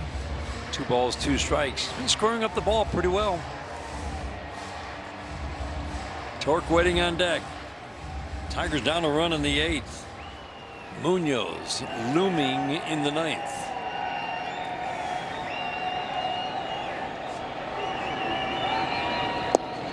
Good take. Appeal. No, he did not. James Jean on the appeal. You'd love a base runner.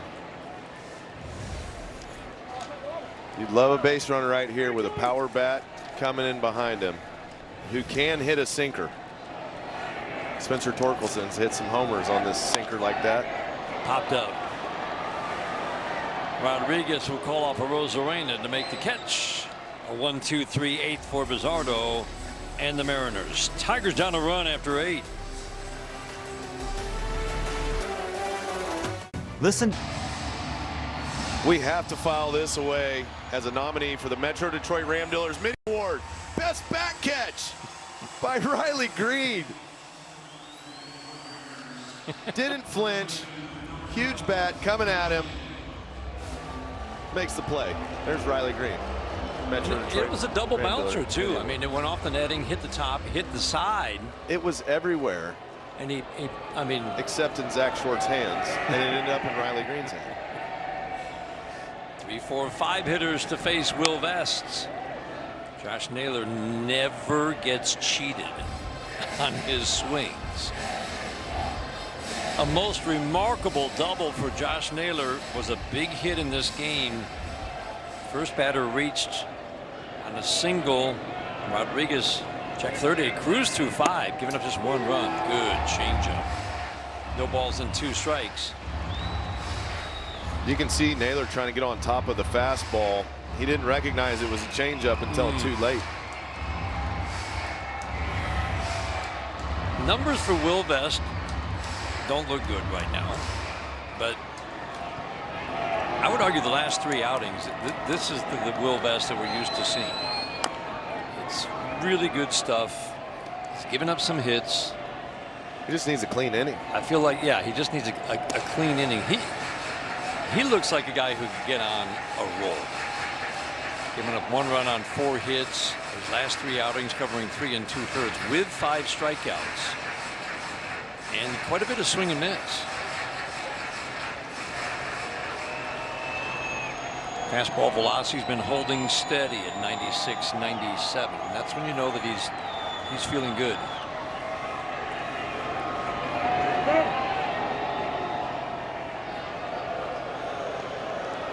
Naylor asks and gets time and then limps out of the left-handed batter's box. After fouling that ball off his leg, Dan Wilson, the manager, will come out with the trainer. Thought he was ready to hit again, but that one stung a little. Yeah, when he stepped back in, he put some more weight on it and decided, no, I'm not quite ready to swing the bat yet. Takes time. Laz calls out the training staff for him. He's got a big shin guard on, the foot guard, Probably which most guys wear. Let's see. But yeah, off the top of the foot. The top of the foot's a tough one. Out of the ones that hurt the most, the top of the foot's got all those little bones on it.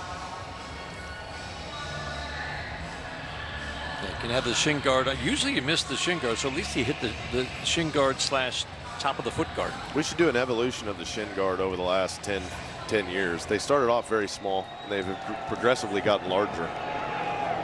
And they still, at times, find ways to hit it around it or hit it in the wrong spot. He digs back in. Any injured player on an opposing team gets back in. You hear the polite applause. Okay, glad he's okay. Josh Naylor digs back in. He's like, boo. Yeah. Boo. This guy can just hit. That's 97 up, and he knows how to get hits. Line drive, single to left. Yeah, just flattens the swing out, gets on top of the 97. Not trying to do too much with it. If you take your big swing against the fastball up, a lot of times you're going to swing under it. Watch how he just uses the hands. Twice. Stays on top of the ball, straight to it, and gets a hit. I mean, that's hitting. That's hitting. They don't teach it that much anymore. But with 2 strikes, put the ball in play. Give yourself a chance. Hit a line drive. It's a knock. The double was a very similar swing, only higher on a fastball from Jack Flaherty. I always say it depends on how a guy's feeling. Sometimes you go through a point where you're struggling against the fastball, you're swinging under it. Maybe you adjust your swing, get on top of it, try to make something happen. Naylor takes off for second. Got it.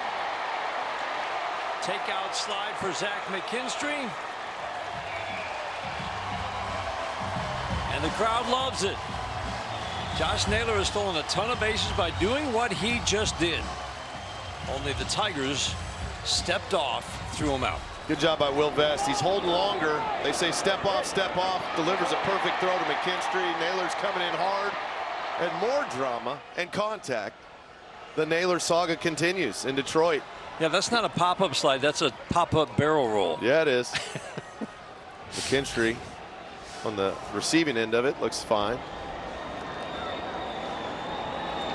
He almost beat it out, though. He had to go in hard. Almost beat it. Sinker hits a Rosarena, glances off his forearm. Josh Naylor somehow stole 30 bases with Salvador Perez level speed. last year. Well, you do it by just guessing when the guy's going to go home. You go 1, 2, go home. You know, if he's predictable, then you that's go. it. And he thought right here, especially after limping around a little bit, they would have thought, nope, sure, I'm not going to go. I'm hurt. Yeah, we ain't falling for that. So this is why you can't have sympathy for people when you play sports against each other. As soon as you're like, man, poor guy, he hurt his foot. You know, I'm not going to throw over. They take the bag. They don't care. That's why between the lines, you got to be gritty. By the way, I loved your Jim Brown reference earlier. That was a Jim Brown right there. Right. Oh man, I'm not limping in the back. Barely can make it. Boom! Still trying to steal second. Did your dad teach you about Jim Brown? No, I watched NFL films back in the day a lot. Swing and a miss. Back pick attempted first. Ooh, I don't know. Looked like the ball beat him.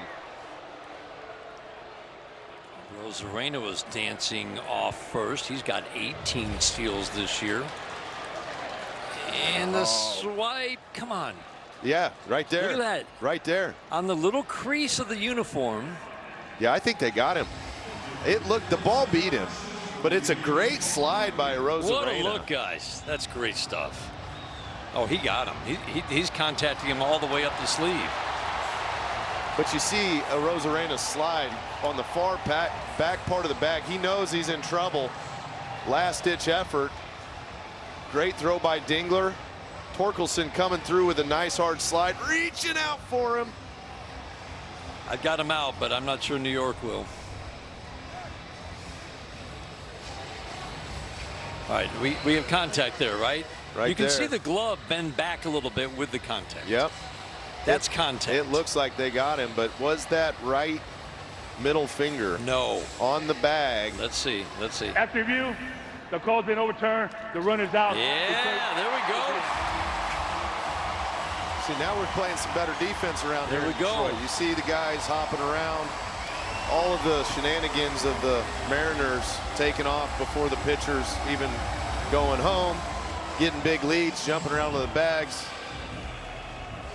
They're executing plays against that philosophy and strategy. Best throws out Naylor at second. Back pick. And now a called third strike.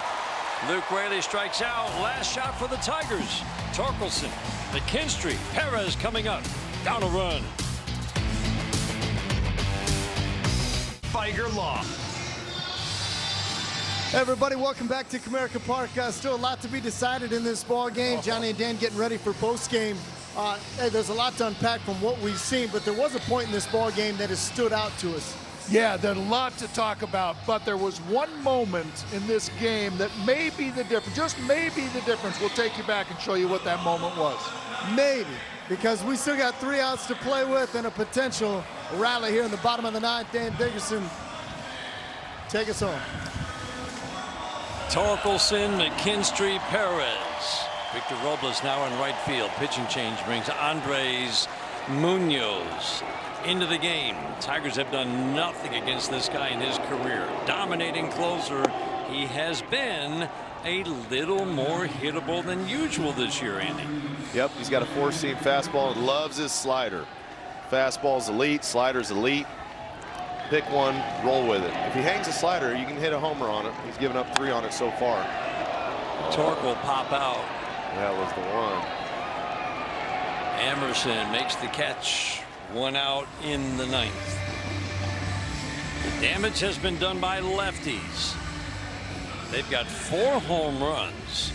Somewhat shockingly, 4 home runs and 46 at-bats against Andres Munoz this year. Hard to put together, string together a bunch of singles.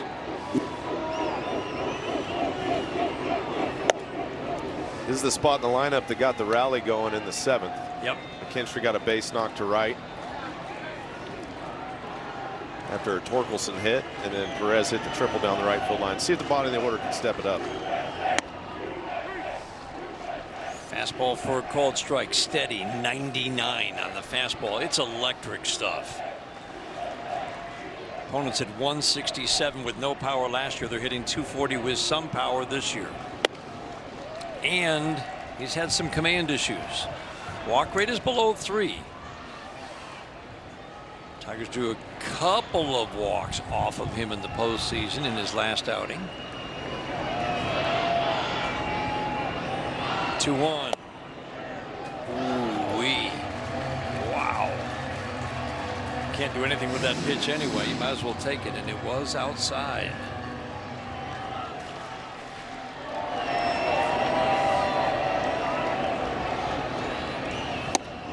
Tigers have a base runner with 1 out. You want a home run? Dan already said the lefties have hit some bombs. And you see the pitch types mainly on the slider. There was one 4-seam up and away. That's a tough pitch to get to, but that slider has been a feast or famine pitch for him against lefties. You would think he's going to power Wenzel Perez with fastball. I would 100% agree. I mean, he's struggling to hit fastballs. This is a pitcher you can run on. Tigers have not been very successful stealing. Zach McKinstry the last 2 years, not this year, but the last 2 years has been their best base stealer. Again, it's hard to beat this guy with 3 straight hits or 3 straight base runners. How about this? 2-0.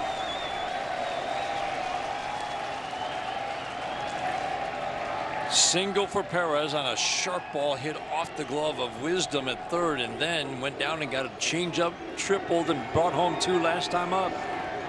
2-0 away, 3-0.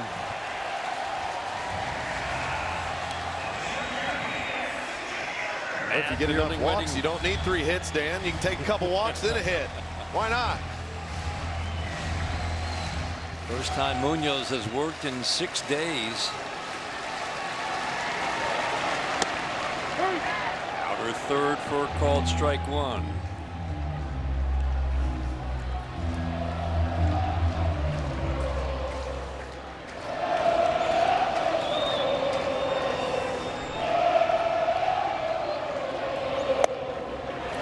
How about that? Back to back.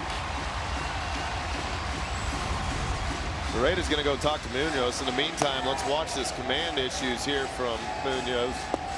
Slider down, fastball, can't find it, high and arm side. Found him 1 strike there, but the last one just sails wide right. Not even close. Conference at the mound. Matt Vierling at the plate. Not many in this lineup with much history against Munoz. Vierling has not faced him. 5 shutout innings in the postseason last year against the Tigers in the DS. Be a fun time for one of those 100-mile-an-hour fastballs for Vierling to take it to right, hit it over in that right field corner, right down the right field line. Watch guys run around the bases. That's a game plan right there. I like that. Good speed on the base paths. McKinstry, their best base runner, at second. Perez can fly. He's at first. First pitch to Matt Vierling. High inside, almost hit him with 100. McGonigal waiting on deck. 2 walks with 1 out. Will it fuel a late rally for the Tigers? I think Vierling's trying to decide if he wants to do an auto take here or swing the bat. You have to make that plan when you step before you're in the box. You have to say, I'm either auto taking or I'm going to be aggressive. You can't be in between. Way outside. So what are you thinking if you're Matt Vierling right now? Do you auto take? I don't know how he's feeling. I wouldn't, because he might pipe you a fastball here to do something with. No, it's not wrong if he does, but in a runner in scoring position, be ready to hit. Because by the time he gets back in there, he's not going to walk. I doubt he's going to walk you, the next guy, and the next guy. This is where Munoz has struggled this year with runners in scoring position. Numbers go up. 2-1. Perfect outer half. That's the risk you run when you auto take 2-0, is the 2-1 is perfectly placed on the outside corner. You got no challenges. Even if it was a ball, you couldn't. 2-2. Chop softly to third. Wisdom's only play is at first. Second and third, 2 outs, bottom of the ninth. Potential winning run at second, and Kevin McGonigal steps to the plate. This is where it gets tough for a manager. Do you try to put McGonigal on knowing that the tying run? Because if McGonigal gets a hit, potential ball game over. Yep. With Munoz's command issues, though, you don't want to put him on and risk walking the tying run in. Big crowd here at Comerica Park, over 34,000 on their feet. Starts him off with a slider away. I would think they're going to be fairly careful with McGonigal here. He can hit a fastball. McKinstry coming down the line at third. Perez at second. Line drive off the glove. 1-1 in. McKinstry. Perez coming home. Throw to the plate. Not in time. Tigers win. Kevin McGonigal delivers.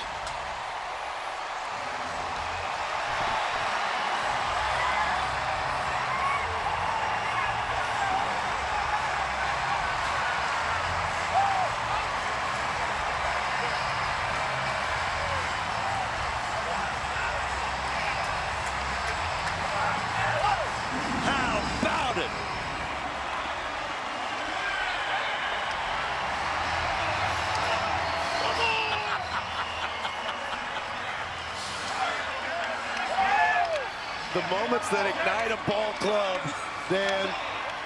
May was really tough for the Tigers.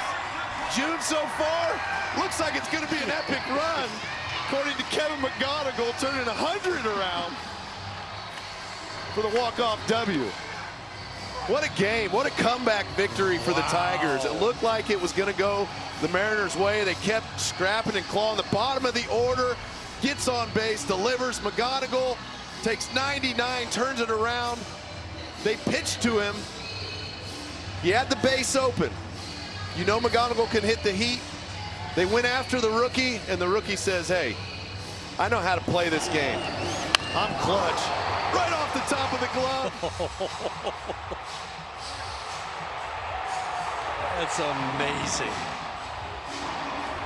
This is the type of ball we've seen the Tigers play. This high energy, a lot of fun, never out of a game.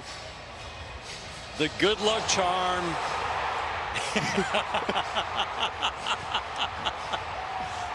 Everybody's going nuts. The poor camera operator. It's like an earthquake in Comerica Park. McGonigal's aren't helping one. Yes. Yes, what a game by Kevin McGonigal. Hit a home run earlier in the game. Let's go down to Daniela Bruce, who's with Kevin McGonigal. 1 second, 1 second. Well deserved. Yeah, that's icy. That's icy. Kevin, it's a year of firsts for you. Your first walk-off hit here today. What's running through your mind as you step up in the bottom of the ninth? Just happy I got the opportunity to go out there and try to help this team win in the ninth, and just happy I got barrel on the ball and was able to come through for the guys. How much did your teammates that were drawing walks and getting on base before you help you in that at-bat? So much. Nunez never seen him before, so being able to see what he has and where he likes to go with his four-seam, his slider, kind of have an idea of what I was going to get in that at-bat. Just being on fastball timing and happy I got it. Kevin, this team has lost some close games over the past month or so. What's it feel like to be on the other side here today? Amazing. We've had some heartbreaking games this year, and I think we'll never forget the feeling of this. And we're going to keep fighting for games like this and just stay in every single game we can. Obviously, the ninth, a huge inning, but a big rally in the seventh to really get things started. How does the mood change in the dugout when you guys have an inning like that? Yeah, I feel like our vibe in the dugout today was high all game. We were ready to go out and compete no matter what the score was going into whatever inning. Just happy we came together, put good at-bats together, and got the job done. All right, I have to explain this to you a little bit real quick, so follow me. There's a little girl in the stands today. Her name's Cece, and she was wearing something we call McGonigoggles, because that's what we say. You have great vision. I've heard. So we showed her you hit your homer. We talked to her again. and this is the result. So I think you need to give a little shout out to Cece right now. Shout out Cece. Thank you so much. Keep wearing those goggles. We love it, Kevin. Thank you. Congratulations. Thank you.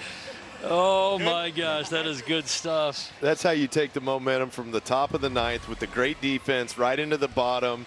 McGonigal with the big hits, some nice at-bats before this, couple walks. Bottom of the order, reached 5 of their last 6 trips to the plate in this game, Andy, and that was huge for this Tigers offense. It is. McKinstry, Perez, when those guys go, you see the full effects of what this offense has the capacity to do. Top of the order all the way through 9. Everybody's contributing, and that's how teams win ball games against a very tough bullpen. This is one of the best bullpens in all of baseball. They delivered, got it done when they were down by 3 into the 7th. That's as big a hug as I've seen A.J. Hinch give a player coming off a field. That was awesome.